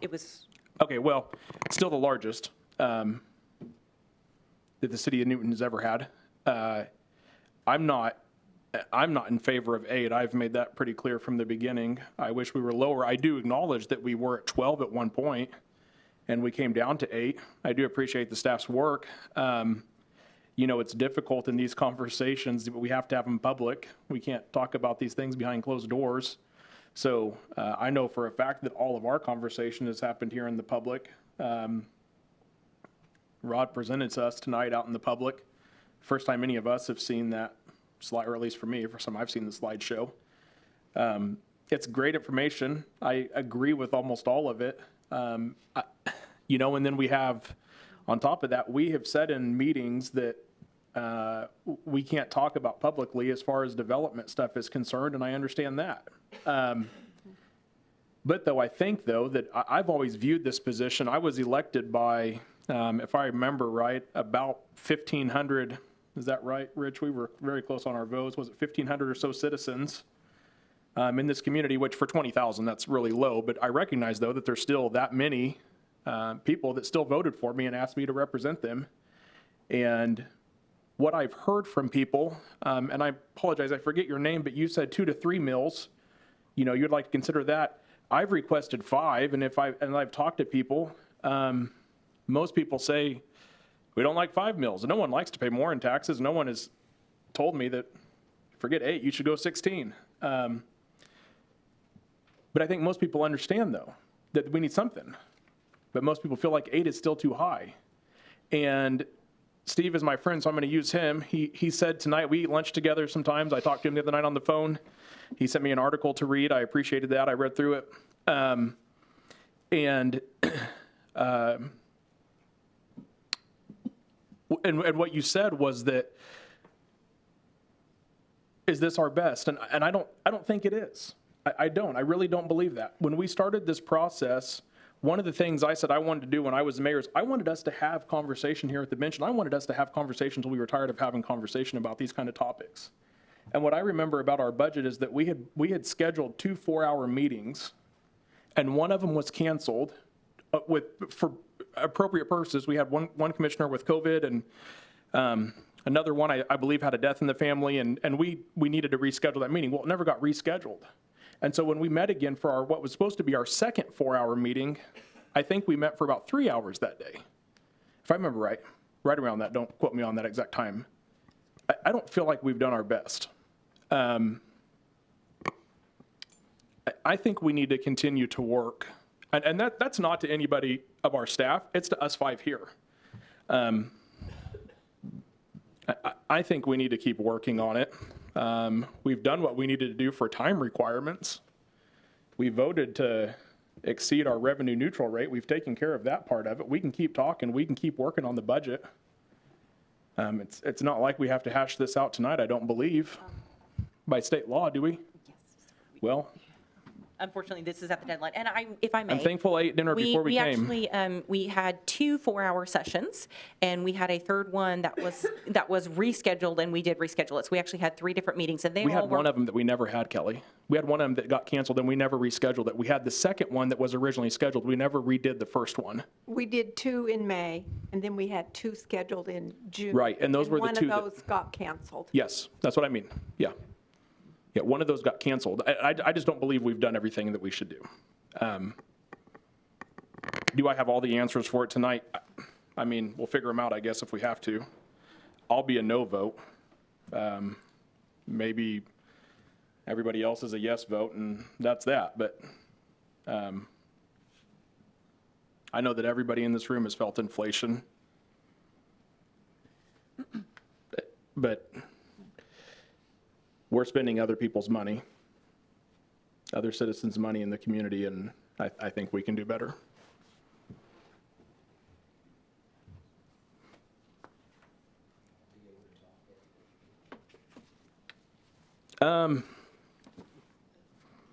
Well, we did have the public hearing. I don't know. I feel like we don't do it at other times, but I would allow any of the commissioners to give advice if somebody wants to come up and speak. I don't know if I want to make that decision by myself. I'm always a fan of letting the people speak, and I know I can make that decision, but how do other commissioners feel? Well, if there's anybody else that wants to speak, please. Okay, thank you. Yeah, I'm good with that. My name's Mark Funk. I have several properties in town, and I live in North Newton, but I have several properties around here. And I just have something that Newton Now published a week or 2 ago, and I thought it was pretty poignant. And then I track kind of Yahoo News or keep track of current events going on, and we're in trouble. We're in a lot of hassle going on in the world right now. So we've got to be really frugal and figure out what we're going to do. I have a couple pages of literature that I'd like to pass out, and if you guys want to look at it, that'd be great. Yeah, you can just give it to us. Thank you.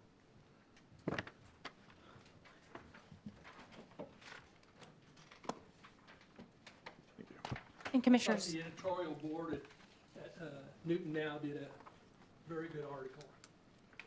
You have a copy for the clerk. yeah, if you have a spare, sir, I would like to give it to the clerk, please. Thank you very much. While you're there, a spare of that one too, they can add to the minutes. Did you give her a copy of that one too? Thank you, sir, appreciate it. And Commissioners, while Mr. Funk is passing these out, if I may, you guys have been here about an hour and a half. you. If you'd like to take a brief 5-minute recess after Mr. Funk's comments, maybe we can have a restroom break and come back. I think what I'd rather do is let everybody speak, and then we'll take a short break. I know that there's so much going on, we may need to process some of that for just a moment, so. Is that all that you had for us, Mr. Funk, and what you passed out to us? Did you want to say anything else? Now's your chance.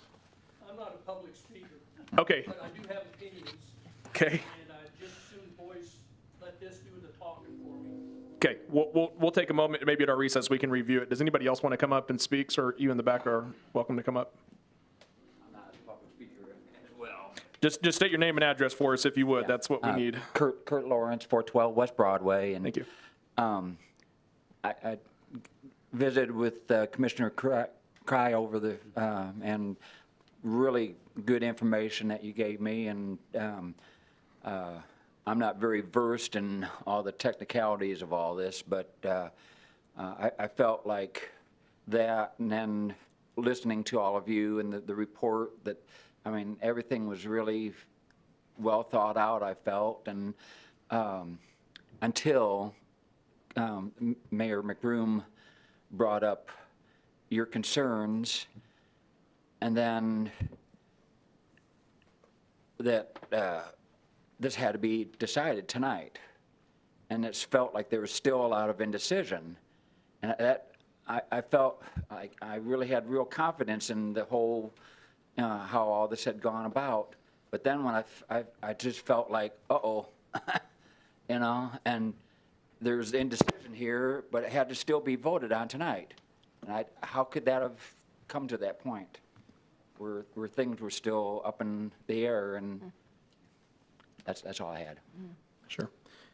Well, any of our commissioners can address that. I'll address it though, and just how I feel like we've got here is that we have we visited, and it is progressed through each step. There's a successive step process that goes into this, and again, we started at I think 12, if I remember right, and then we came down to 8, and then we came back again. And a point to that was that Commissioner Valentine asked for us to put some more funding back into the budget for the senior center, and I agreed with her on that, and so that we came back again from that point. So it's progressed with enough yes votes to progress to this point tonight. At any of those meetings, they were public. Anybody could have came and spoke at them. I understand it's hard to keep up with all the meetings that we have. Sometimes we struggle to keep up, and thankful that we're reminded often of our meetings, but that's how we've got to this point tonight, is that we have met on those occasions. Again, I think we've missed some time meeting. We did have one 4-hour meeting that was never rescheduled, but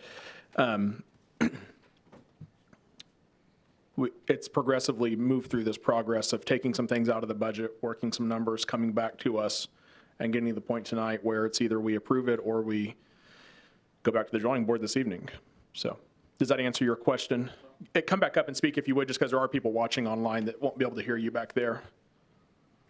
I guess my other, kind of out of curiosity, I mean, how are other communities, are they kind of in the same boat as far as dealing with inflation and the mill increases? I mean, I saw that, you know, from your chart that we're kind of in the middle of the surrounding communities, but I mean, and one of the other people mentioned about how, you know, you're more than likely next year your home increase is going to add to the dollars that the city will bring in, but you know, and like I said, I don't understand, I don't know all the technicalities, but you're saying that a 5% will actually be the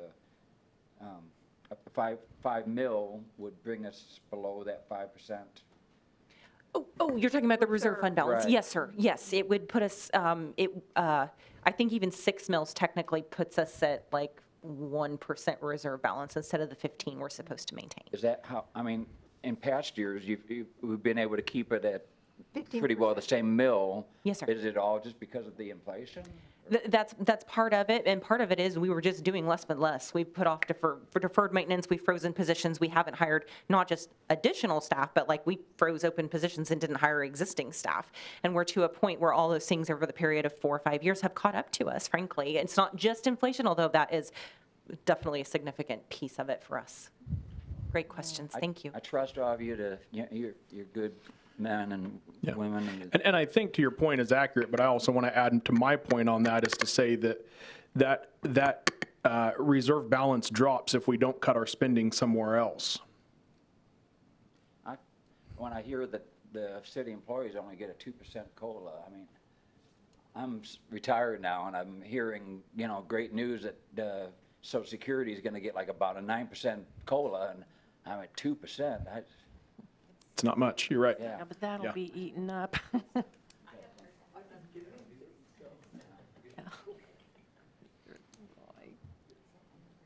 Well, I'll give anybody else that's here tonight one more chance if you want to come up and speak. If not, we'll be done with public comment, for sure, at least on this topic. Okay, we'll be done on that. Let's take a 5-minute recess if we can. Is that okay with everyone else? Okay, I'm going to use the restroom and. If we could get a motion for that, please. Okay. Reconvene at 8:40. Yeah, I'll make a to motion to reconvene reconvene at at 8:40. I second that. Okay, there's a motion and a second. All those in favor say aye. Aye. Any opposed, same sign. Thank you. Thank you.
a moment. Suzanne, you're in charge.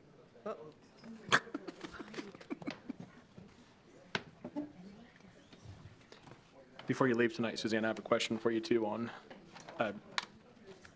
totally unrelated to any of this, so.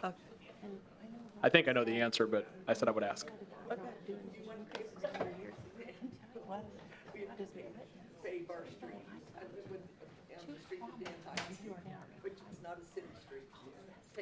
Denise, are they coming back?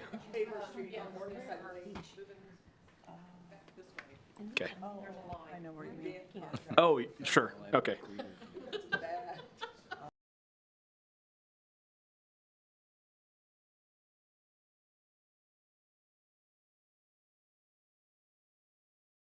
Open this back up, then we will reconvene from recess. You need a motion for that, or we just do it? Thank you. We're back. All right, we are back in. We left this hearing from the public, and we received an article. Appreciate that. And I guess we can open it back up for conversations from the bench. I would respond to Kurt. What you've seen on previous meetings and tonight is the democratic process at work. I know on this commission, there are several of us that don't want to raise the mill levy any higher than it has to be. I know that there has been a lot of discussion about it should probably be higher in order to achieve some of the goals laid out in the 10-year master plan and to fund first responders, police, fire, etc. That was one of the first things that was cut out, was some of those positions. But the democratic process is in play and is working for you at this bench and within the city staff. So I wanted to say that there have been some tough discussions, and I don't think anybody up here takes it lightly. If the commission would indulge me briefly, I made a misstatement, and I need to correct it for the record because it's important. I said tonight was the time we had to make a decision. I just forgot, I apologize, because this revenue neutral hearing is still a bit new for us. Technically, the drop dead date is September 30th, we have to have it into the county. September 30th. So excuse me, I made a misstatement, because typically this has been our process, is we have, to the mayor's point, we have multiple work sessions and meetings and discussions. Sometimes in the past, we've even had them at the bench, and then, so we have a couple of options, and. Well, we're not necessarily advising you continue it, but just in talking about it, your question was, We want does to it make have sure you to? knew the rules. I wanted to clarify the record because I made a misstatement, and I apologize. That's okay. Thank you, Kelly, for letting us know. Yeah, no, so, but again, doesn't have to change anything, but if you did This is want the way to. we've always done it. This We've had has the been our public typical hearing, process, so, And you guys decide. yeah, so please excuse me for that misstatement. Thank you. Thank you. Well, I would like to say a few things, and I really appreciate the citizens that are here tonight that have spoken. You know, you're all very sincere, and obviously you're very concerned and passionate, and you're invested in this community. You wouldn't be sitting here tonight. And I know every one of us, 5 up here, we pay property taxes the same as you do, depending on the valuation or the type of house we live in. It's a little different here and there. And, you know, you're all feeling this inflation pinch. We all are. And it's a tough situation. And I want to say that the 5 of us, we don't all agree on everything, and that's the way it should be. It is the democratic process, like Rich says. I may not agree with Clint on one position. There's others I do. But I tell you one thing, I respect every one of these folks sitting here. I respect every one of you out there and how you believe. Now, I've been here a number of years, and there were several years where it wasn't that way. And I respect and really appreciate what we have here in this community, for those of you that are here tonight and for the 5 of us up here. Whether we agree or not, I'm telling you, there's a level of respect here that didn't used to be here. And there is a lot to be said about that. So I want to and Steve, you're my friend too, and I want to respond to what your challenge to us was, is this the best we can do? And, you know, I've spent a lot of time looking through the numbers. Well, I'm a man of faith, so I pray about things. I have a gut level about certain things and certain issues that I go with, that I believe in, but that's only after getting all the information. And I will have to say that after looking at everything, I'm telling you, we're like in between two concrete trucks, and they're pushing on us from both sides. What do you do? So, but I do believe, and Rod, I really appreciate the presentation that you had. I think that was very succinct. I would think that was very informative about where we are. I don't have any more hesitation about my position, and that is, I don't want to raise the mill levy 8 mills.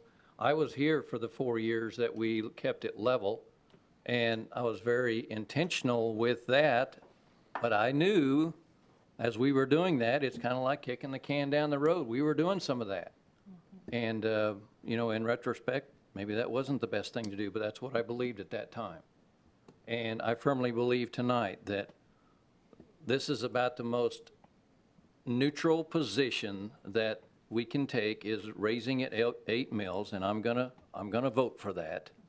I don't want to. But that is my position, and I know I still respect everybody in here, and especially us 5 up here.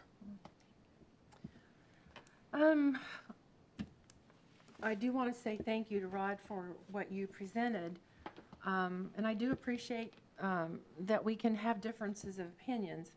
I think I shared this in one of our pre-agenda meetings the other morning. I went to all my neighbors that I could get to, and I took all of our talking points, and I've got them all spread out up here. All the information that I had with regard to the years in between 2017 and now where we did not raise the taxes. The one comment that came back to me from everyone was, you didn't do us any favors. Why didn't you do a little bit at a time instead of this? So there are folks out there who are good with a 1 or 2 mil increase on an annual basis. Not only were those my neighbors, but there were other people that I met being hit up in Walmart. Can I talk to you a minute? Same comment. Why didn't you do a little bit at a time? So I'm a pretty firm believer that that might have been the best way to go. But I respect the process that we have, and again, we don't always agree. I know that my fellow commissioners know that I advocated for some small increases in those years. I want to say thank you to Chief Robertson. I know PD and Fire and EMS know I have their back. I appreciate everything you do. I had 2 opportunities in this last week to meet with Chief Robertson. And I talked to him about the 3 positions that are left there.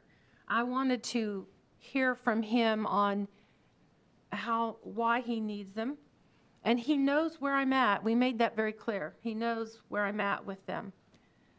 But like I explained to him, I represent the community, our citizens, but I also want to convey to our citizens the needs of the city operations so that the services that our citizens expect are met.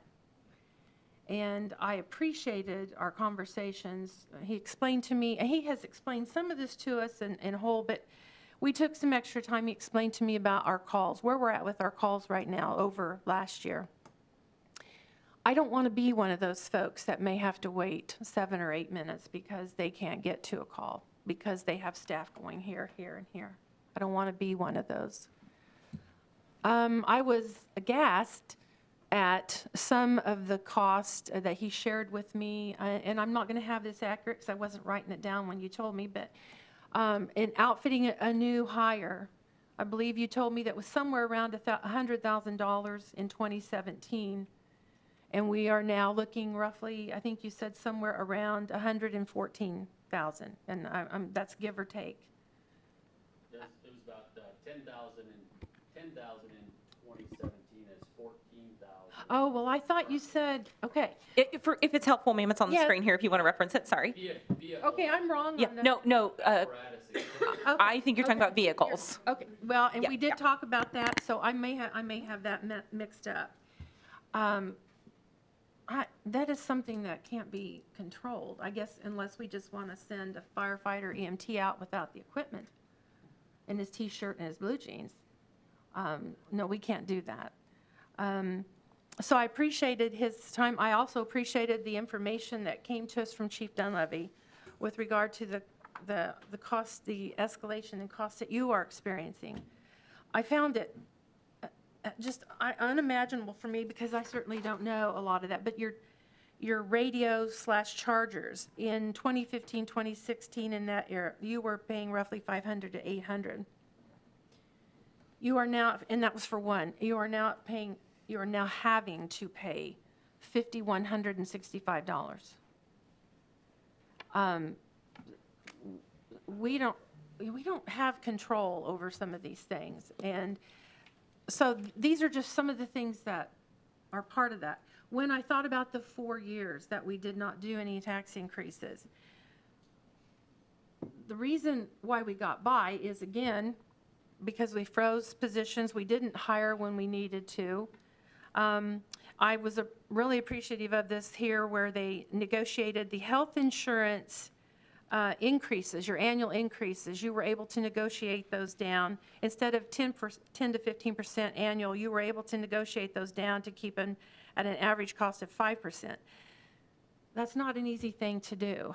But you were still able to do that. And I was appreciative of the number of things that have gone on so that we could enjoy a no tax increase.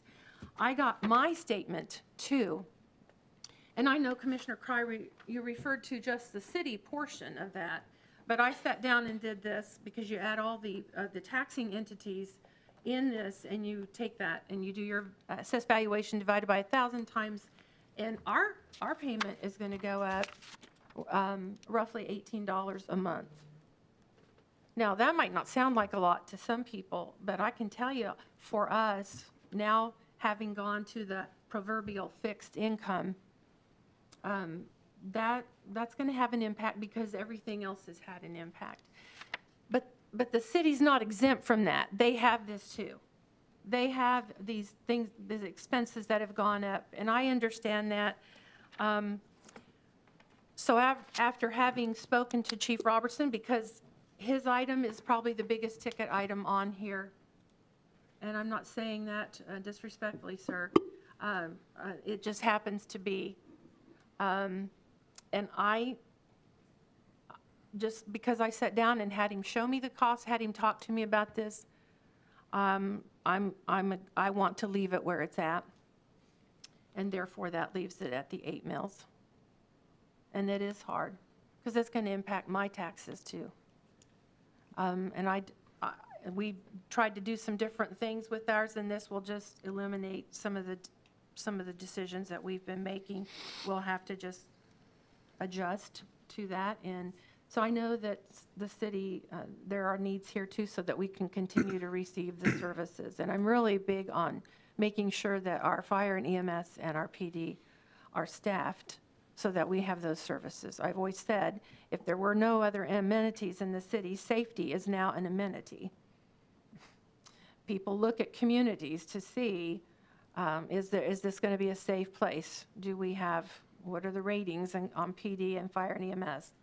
And so I know that that's a big part of it. So, Mr. Owens, I hope that answers the question that you had. No, this isn't a fun place to be right now on this, but I do appreciate that we are able to work this out. I do appreciate people coming and having their comments. Hopefully, we will not find ourselves in the straight again. Okay. Anybody else? One thought that popped into my mind as you were talking, Commissioner Valentine, and I appreciate everything you said, is just, and this isn't to you, but to all of us, what we keep referring to is these new things or these new expenses, which is increasing the mill as well as inflation. But have we really considered everything of the budget that's currently in place, or have we considered all of that in making this decision to see is every single thing that we're spending money on now necessary for us to continue to keep the mill? And I don't feel like we've been there, but that's why I'm voting no on it, but maybe everybody else does, and that's fine. I just want to point that out. I learned really quick when I came on here that you have to establish a plan, and you have to work that plan. And we went through and we did the community surveys, and we also have to trust but verify that the staff that we've hired to do the jobs that we've put them in are doing them. I've asked each of them multiple times, is this the best that you can do?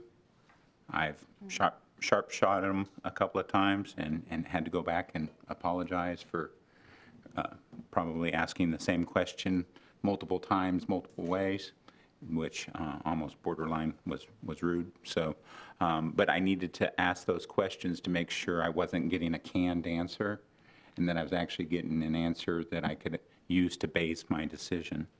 I don't like the idea of this level of an increase, but I also know that we have established a plan, and we have to work the plan.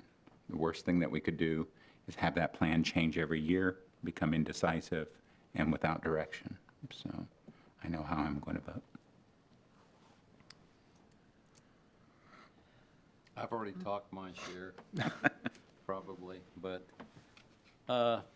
you know, you get a certain age. I mean, I've been blessed in life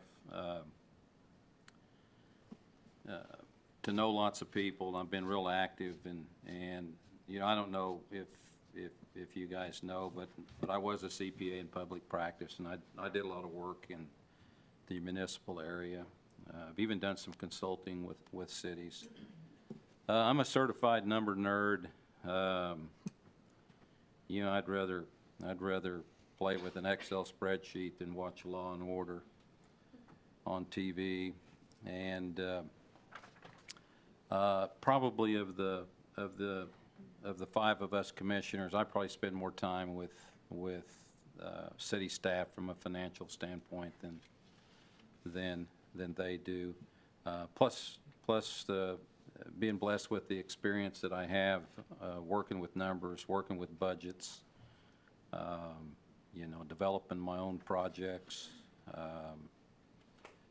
consulting that I've done over the years.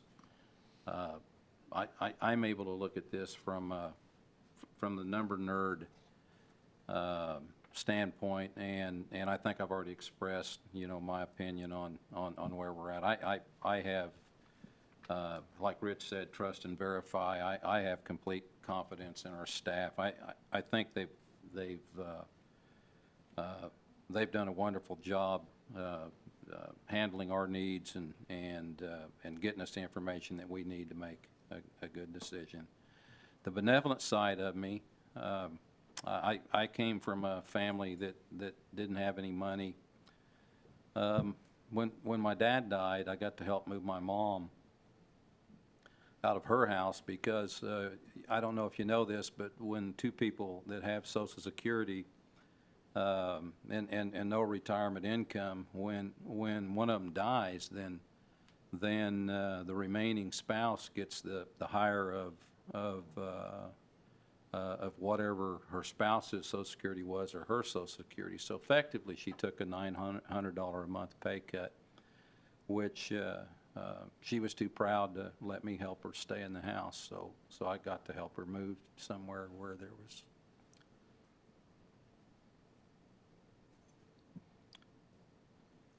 public assistance. So anyway, she went into one of them rent-based, income-based rental places, and so I've seen poverty. I understand, but I do know because of my experience that if we don't do something different than we've been doing in the past, that this problem is only going to get worse. You know, we have commitments to companies out there wanting to come to town, and I'm thankful that I've been a part of a lot of those negotiations. I do serve on economic development. I serve on community development. I'm on the Main Street Committee. I'm real active, and I have been involved with economic development for almost 40 years. I'm a lot older than I look. And I just have sat back and watched communities like Newton, you know, just getting their own way of success, and here we have a chance to do something different, and I'm excited about it. And it's kind of a weird feeling to be so excited about something that's going to happen, yet know you're going to hurt people. That's pretty tough. So anyway, I'm going to vote yes. I don't like it. And, you know, the people that know me in my Rotary circles know that oftentimes I try to speak, I get emotional, I live up to my last name. And I totally appreciate what Clint's saying. I think there's probably a point in time in a person's life where they still have the heart. And I just have been trained to think, you know, with my head. And you know, I'm a numbers guy, and I've looked ahead, and I know what's going to happen if this stuff doesn't hit. You know, inflation's going to eat our lunch, and you know, here's our opportunity, and I'm going to vote yes, because I think it's time for Newton to start doing things a different way. I've definitely put the time in. I take all the time that it needs to make good decisions. I think the staff has seen that with their own eyes. I think the commissioners have seen that with their own eyes. So I will tell you, I'm not making an uninformed decision. I feel very strongly that we're on the cusp of better times, and for me, it's a difficult decision, but it's not a hard decision, because I think we have to do it to be in the position we need to be in to take advantage of where we're at right now. So anyway, I'll be voting yes too, and I apologize for getting a little choky, but that's who I am, and I care deeply.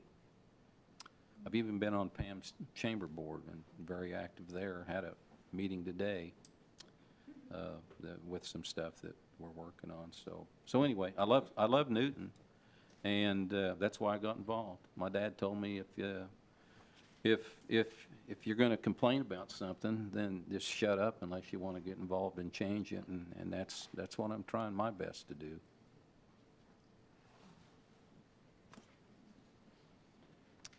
Well, at any time, somebody can make a motion if they'd like to. Do you need individual vote on this as well, or? Okay.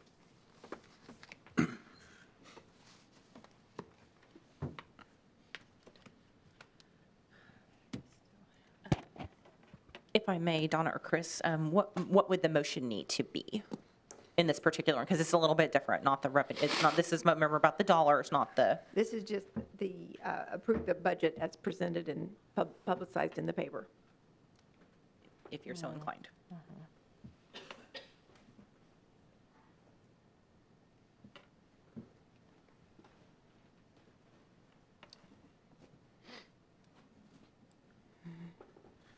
I'll make a motion that we do not approve the budget for 2023. We need a motion to move forward, so that's my motion. How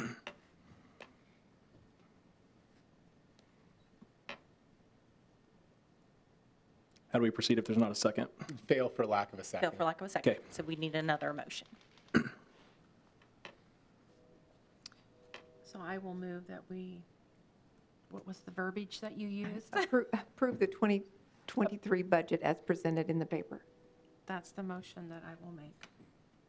I will second that. Okay, there's a motion and a second. Any further discussion? As if we haven't had enough. All those in favor say aye. Aye. Aye. Any opposed, same sign. Aye. I'll just say this. I think we can set a precedent for how other cities around this country can view 5 people from 5 different walks of life with 5 different ideas and 5 different thoughts and 5 different movement on how we move forward together. So as we've always done before, I think we do a good job of moving forward together in unison. And I know that I'm proud to, maybe I say this cautiously, not just call you guys fellow commissioners, but friends as well. I know every single one of you are. So thank you. We can move on to YMCA bonds. Item number 8, Kelly and Chris. I think we should stand up and do the YMCA stuff. Go for it. Maybe not. Roddy, you can do it by yourself. Yeah, I don't know how. If you would like entertainment, you are welcome to do it because everybody's tired of listening to me talk as well. So Chris and I will likely tag team this for you. So before you this evening, this is a really wonderful thing. The YMCA here in Newton, it was, as you may recall, built in 2015, and at that time they took out industrial revenue bonds, or IRBs, and it was in the approximate amount of $16 million. We are pleased to report that as of June 30th, their parent company, which is the Greater Wichita YMCA, reported that those bonds have been paid off in full. And so they are asking you to release our interest in that. You may recall IRBs were a pass-through. They don't go towards our debt limit, but they were able to get a sales tax exemption on materials and supplies when they built the property. So we are pleased to present you this evening with a couple of items, and these will need separate motions, I believe, sir, correct? Yeah, I think the resolution actually contemplates the cancellation of the lease, but please go with the way we framed it up with 2 separate motions, as Kelly indicates. Yes, and so again, we are the leaseholder until those bonds are paid in full. But again, now that they are, we need to release our interest in those bonds, and then and that's what the resolution would authorize. And then we would, the resolution authorizes the sale and conveyance of the property basically back to the YMCA, and then we would need a release of the lease. So if I may have those 2 motions, unless you have questions. If you have questions, I'd be happy to try and answer them. Did I miss anything? No, you covered it. The first motion would be to approve the resolution if you're agreeable. That number is G-1291. I move we approve resolution G-1291 for the sale and conveyance back to the YMCA. I'll second. Okay, there's a motion and a second. Any further discussion? All those in favor say aye. Aye. Any opposed, same sign. Thank you. Item B is to consider release of the lease between the City of Newton and the YMCA. Just a simple motion? Please. Yes, please. I move that we move forward with that releasing of the lease. I second. Okay, there's a motion and a second. Any further discussion? All those in favor say aye. Aye. Any opposed, same sign. Thank you. All right, item number 9 is Park Aerospace Industrial Revenue Bonds. Yes, very Kelly and similar Chris. item. Yep, very similar item. And in fact, the motions will be exactly the same if you are so inclined. As you may recall, in 2018, Park Aerospace, which is located at the City County Airport, undertook a very large expansion project in the approximate amount of about $18.5 million. And we authorized those industrial revenue bonds. Again, they pass through the city. And we authorized those in June of this year. We were notified a few weeks ago by Park Aerospace's senior legal counsel, finance officer, that they desire to pay the bonds off in full at this point in time. And we are very grateful that they have the kind of capital to do so. And so we just, again, if you have questions about the project, there is copies of their request letter in your agenda packet, as well as the same information from our bond counsel, Gilmore and Bell. Do you have questions about anything about their project? I believe he's been really patient with us, but I think someone from Park Aerospace is here as well. Yeah. If you had questions about this in any way, shape, or form, they graciously sat with us this evening. I would move we approve resolution G-1292. How did you know? Approving the sale and conveyance back to Park Aerospace. I'll second that. Okay, there's a motion and a second. Any further discussion? All those in favor say aye. Aye. Any opposed, same sign. Okay, consider release of the lease between the City of Newton and Park Aerospace. I would make that motion that we consider the release of the lease between the City of Newton and Park Aerospace. I'll second. Okay, there's a motion and a second. Any further discussion? All those in favor say aye. Aye. Any opposed, same sign. Thank you. Item number 10, consider a request for reimbursement for the cost of a fire pump from Park Aerospace. Yes, sir. And Kelly. Chris and I may tag team this For one. sure. Yeah. Chris may be able to speak to specific questions you might have about the actual development agreement, which was included in your packet. But as a reminder and an overview, again, Parks expansion in 2018, there was quite the negotiation back and forth between, at the time, Parks senior legal counsel, who was Gus Petropoulos, and Mr. Brian Shore, as well as, at the time, city manager and senior legal counsel Bob Myers on behalf of the city. In December of 2018, a development agreement was approved in partnership between the city and also Harvey County Economic Development. And one of those items in the development agreement was actually the IRBs that you just released, and that the city would agree to pay for the cost of issuance for those. And it was about $48,000 for us to do that as part of their incentive package. We did receive another letter of request at your last meeting, or maybe it's 2 meetings ago, I'm sorry. I think it was August 9th. You received a letter from Park Aerospace requesting consideration of reimbursement in the amount of about $52,000 to $53,000 for the cost of a booster pump that would basically bolster their fire suppression system. You may recall when Park's original facility was built, the entire airport was operated off of the rural water district at that point in time. And a couple of years ago, they came to us and said, as more development occurred at the airport, they would no longer be able to provide the amount of water needed and the service needed out there. And you may recall you all authorized, and Suzanne, please pop in here if I misstate something. You all authorized several years ago the design and then implementation and build out of a new water line that was the city's water line that then looped the entire system back together and now services the airport. So the fire pump, although it was discussed back and forth, was not an item that made it into the final development agreement.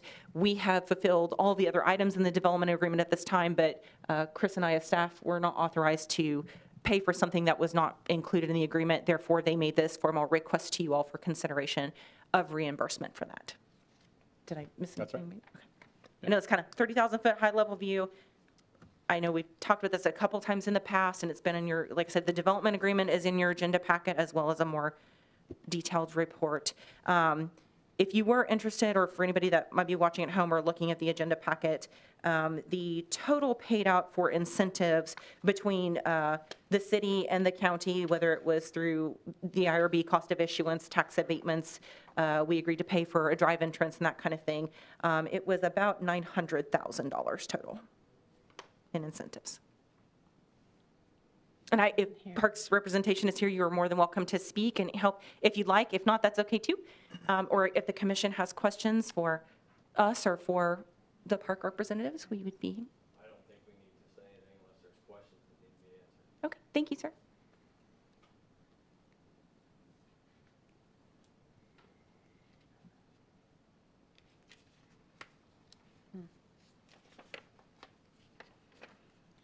So why didn't it make it into the developer's agreement if we were supposed to pay for it? It was not necessarily that we were, again, a bit before my time, I didn't, please. No, I was going to say the same thing I think that you were. I don't, that might be misconstruing it to say we were supposed to pay for it. I think it's. If they think we were supposed to pay for it. Well, I think it was an item that we can tell, from the record, it was an item that was negotiated that was not finalized in the development agreement. So as Kelly pointed out, when there was that request for reimbursement, that's obviously outside of any sort of administrative capacity to approve it. It would essentially require an amendment to the development agreement. And that's why the question's coming to you. Through, as you're aware, a lot of negotiations. Some things don't make the final cut. From city staff view, this is an item that was not included in the development agreement and not reimbursable. Of course, you have certain authority to consider that request, and I think you're going to hear a request right now. Yeah, I'm Corey Nickel, General Manager out of Park Aerospace. Part of the discussion that was gone back and forth, from our understanding, was that we had enough water pressure that we did not need to add another booster pump in terms of in the building. And then when that came about, we didn't come back and ask for that reimbursement, probably in a timely manner. So that was my why now question. How was it decided that the pressure wasn't sufficient and that you needed the booster pump? Through trust me, I don't know all of the ins and outs of how that works, but through engineering and when we were doing the design building of basically when they come out and assess our fire equipment for the suppression system to install it. I'll go out of my lane, you correct me, but I mean, I think the city's position is we provide adequate pressure and flow to the property. By nature of the requirement of a fire suppression system, there would then need to be an internal pump. It's not, a city supply would get to that flow. Is that an accurate way to depict it? Yes. To give example, on the city main, we provide a certain pressure, and we have a certain amount of flow. If there happens to be a fire at the facility, we have a booster station on South Spencer that will kick on a different pump that provides more flow that will get there when it's needed. But the pressure inside of the building may need to be higher, which is part of their fire suppression system. Just like the car wash that's with the gas station at 36th Street. Doesn't have enough pressure without having their own internal booster station or booster pump for the water to provide pressure for the car wash. So oftentimes, the pressure that's needed for a specific thing at a business may need to be boosted higher than what the city's going to provide in the main itself due to just the nature of what it is. Yeah, was there a reason why there wasn't a caveat or something put in there, or why your guys' legal counsel didn't recognize that and say, we want it wrote in there that if there isn't going to be pressure at some point, then the city will pay for it?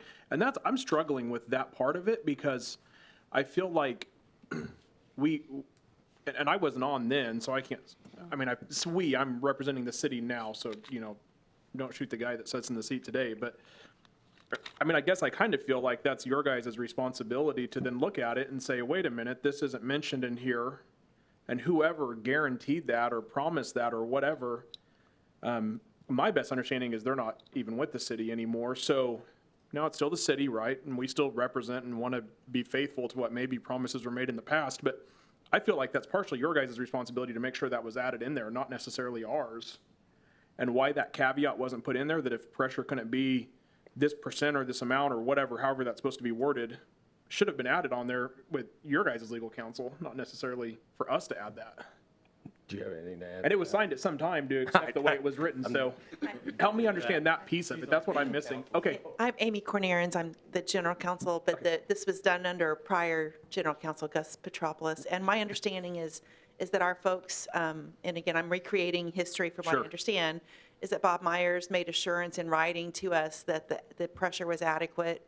And is that writing here tonight? Do we have that writing? Yes, we have. Yes, I've talking about got this, and I have the copy. Yes. Provided a copy last. Yes. I mean, he did provide it at the previous meeting, and also, and Chris and I went back through our archives and also had our IT staff go back through Mr. Myers' records and pull his archive records as well. And what we found, there's not a memo per se. It was a working Word document back and forth between him and Mr. Petropoulos where they were negotiating terms, and like Mr. Petropoulos would ask a question, and Mr. Myers would reply something in writing. I didn't bring that with me. You said you have it with you. Can I see it?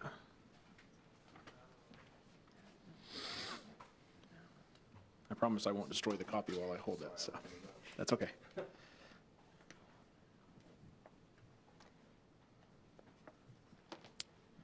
We can provide a copy for everybody.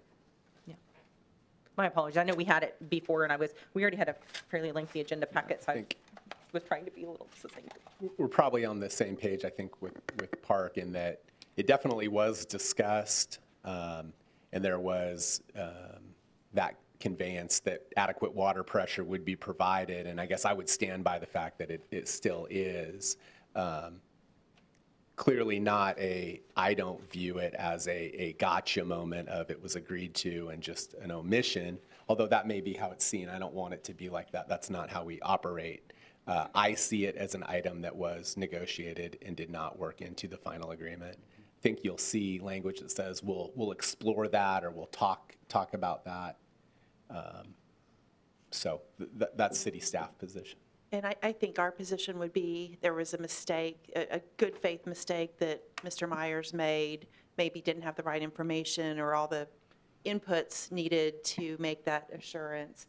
And it seemed to me it was a mistake, and we relied on the assurance that was provided. And so we didn't pursue it further. But again, that was somebody before me. I don't know.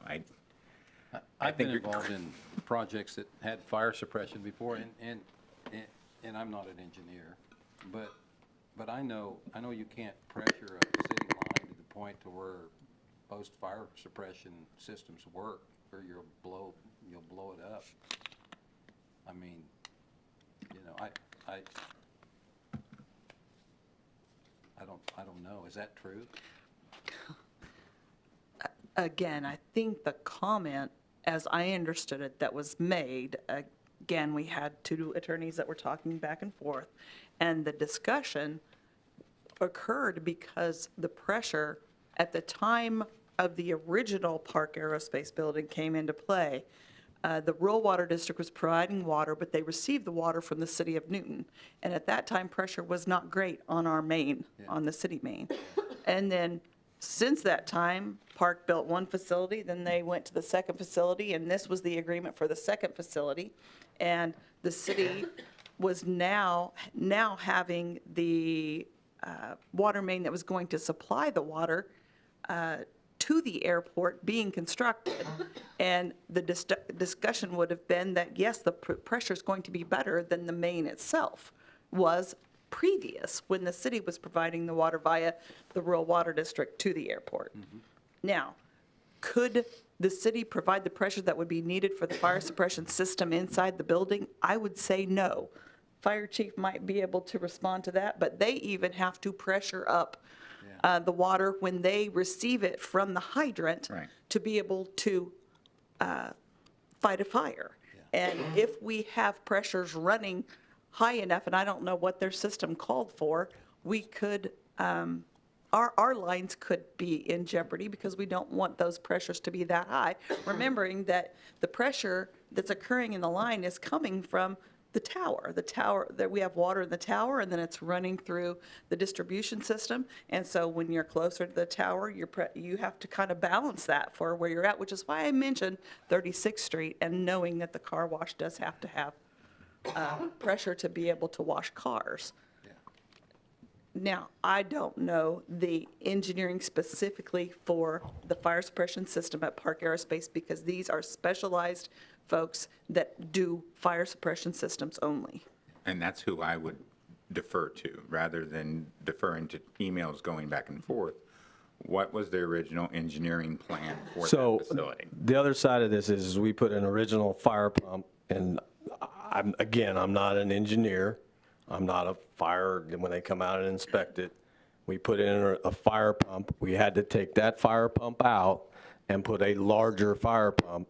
Now, whether that has to do, based off of my understanding, is that's all inspected by the fire department, the fire marshal, and that's when we were told your fire pump is not adequate. Now, if that has to do with the water pressure that comes through and all that stuff to generate that, I do not know. Those are the things that we've incurred with over this whole back and forth. And whether that's the correct way to say it, we're just looking at, if you choose not to do that, we're just asking, because this was part of the agreement in our first building, we have come back and said this, that's kind of the back and forth, so. Well, I don't think, after reading this, I assume this is the section here. I don't know that I can agree with your guys' positioning that Bob Myers ever agreed to it. It says, we do understand that certain water pressures are needed in relation to your facilities, and we are more than willing to help explore this issue further to seek the assurance you need that the current pressures are more than adequate. Then you guys replied back, I assume the blue is the reply to Bob, and the blue says the water pressure needs to be between 90 and 100 PSI. This is required for our drum storage and solution mixed rooms, which have hazardous materials. But that's the end of the conversation. And that's the point where I'm picking up. I feel like someone from your guys' side should have came back and said, we want something in writing that guarantees if it's not, then you guys will pay for that. And we haven't been provided that information yet. There's other talk in here, which is well beyond my time, 2007, 2009, when the facility in 2007 was built, and there was water pressure problems then, but that was resolved when Rural Water District 1 began supplying water to the airport. You probably remember that, Suzanne. I don't. Wasn't here then, so. I don't remember that either. I was not. Does anybody else want to see this? Or? And I believe that there were more verbal discussions, so this was just a representation of some of the back and forth. But from what I understand, there were verbal discussions back and forth. And our team seemed pretty confident that Bob Myers, not just through this email back and forth, but from verbal discussions, was saying that we were good. And we probably should have put some contingency in there. Yeah. Probably should have. I mean, I think if there was a contingency in there, I think I'd be okay with it.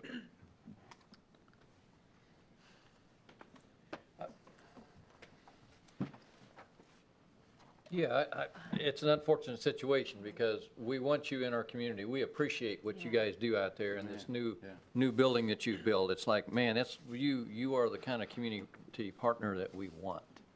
Absolutely.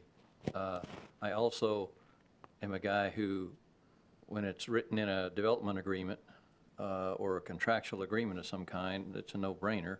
And when it's not, that's just a tough, hazy gray area for me to say, well, yeah, let's pay it. And, but man, we sure appreciate you here. That's, I can't say it enough. Thank you.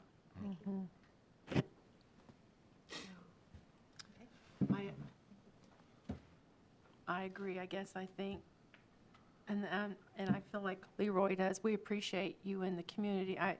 If that discussion was as potent as it sounds like it was, not outside of even emails, I would have thought it would have behooved somebody to make sure there is a protection for that in that development agreement. And I know people make mistakes and overlook, and I'm sure there was a lot going on and much to do with that, and that's a tough one, though. I will say it is, because it did involve Mr. Myers in a conversation, and it did involve the other gentleman. And we don't know how far those conversations went. We'd almost have to have both of them here.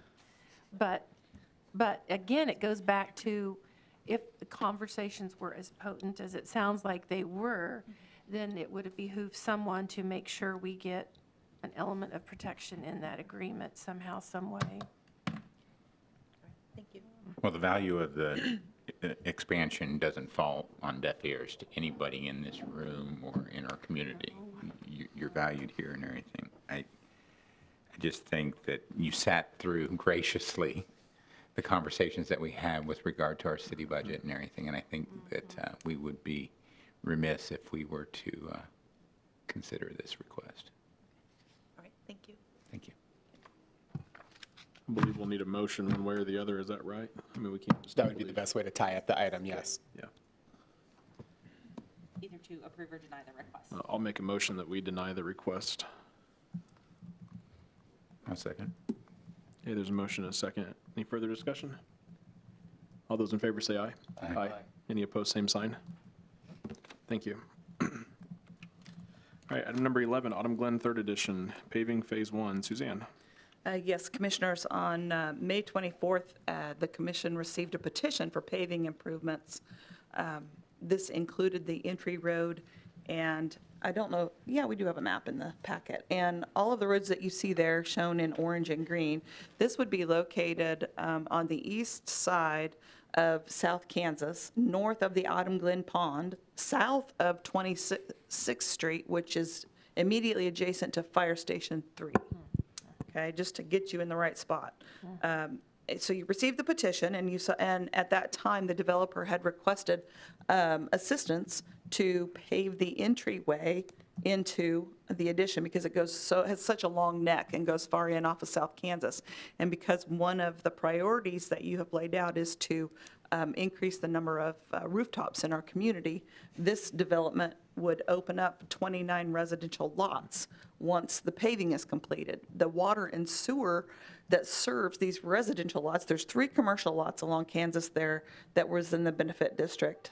But these smaller lots are all residential lots. 29 lots would be opened up. The water and sewer was put in the ground many years ago. And then there was a downturn in the economy in around 2008 in the housing market.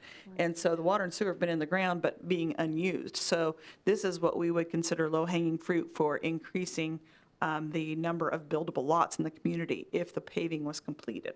So you received the petition, and the petition stated that the city's maximum exposure would be $274,000 towards the cost of these improvements. It would be up to $200,000 for the entryway, and then it has been our policy, longstanding policy, that we would pay for the intersections on any paving project.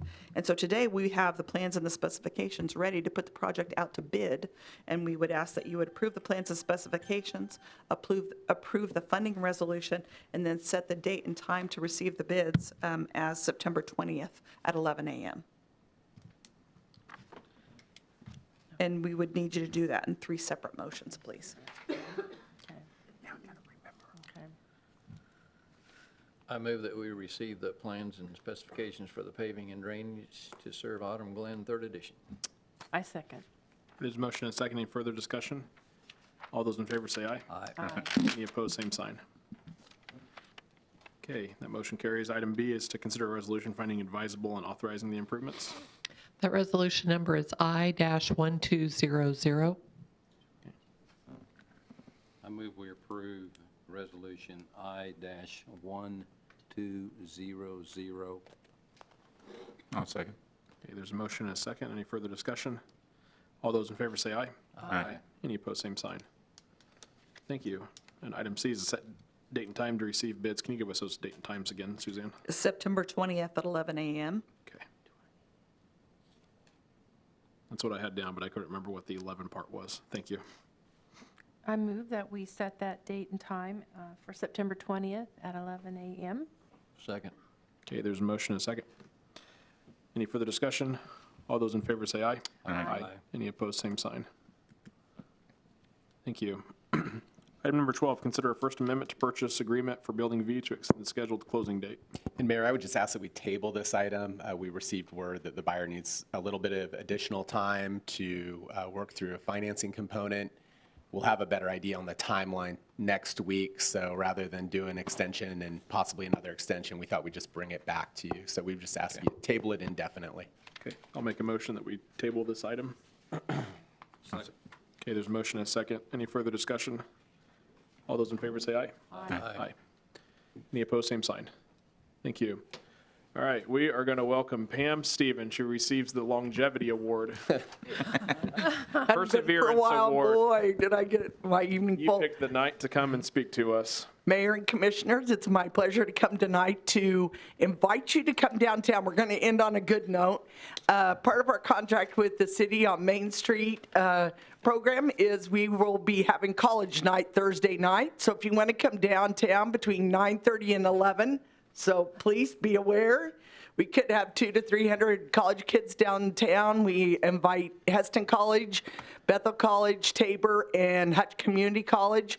They come downtown, they receive a bingo card, and they go around to all the different businesses to get them filled out. And once they do, they can be entered in prizes.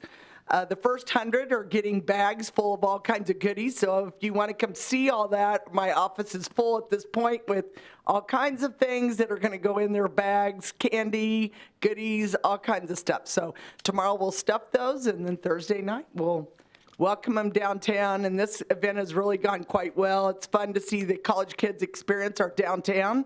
Lots of times they just go on the highway around to Walmart. We're trying to drive them downtown and experience what we have to offer. So if you're bored, come on downtown.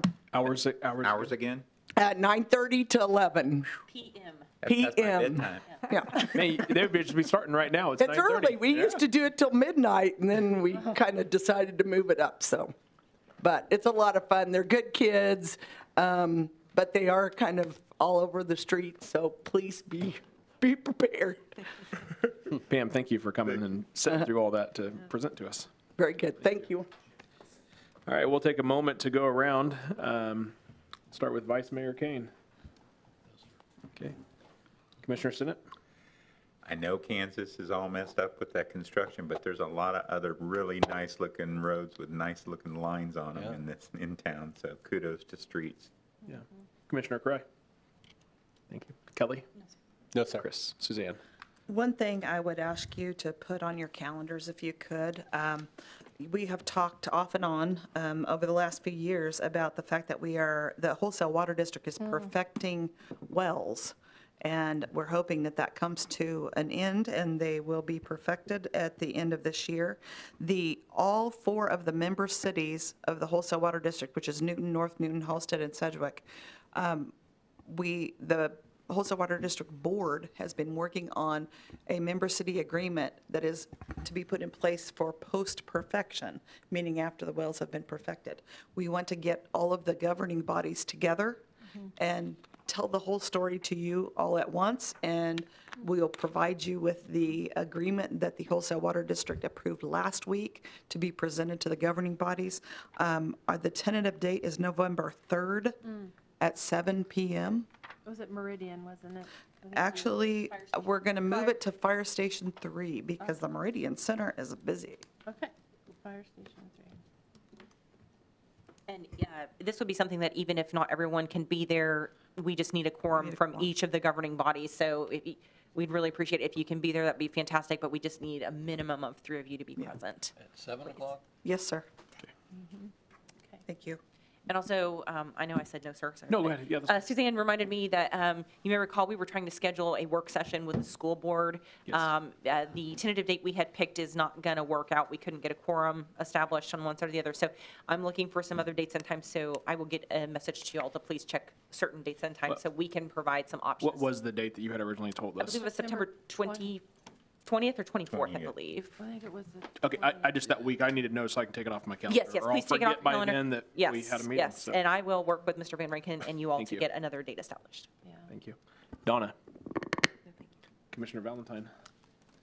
No, just other than thank you to all. Thank you very much.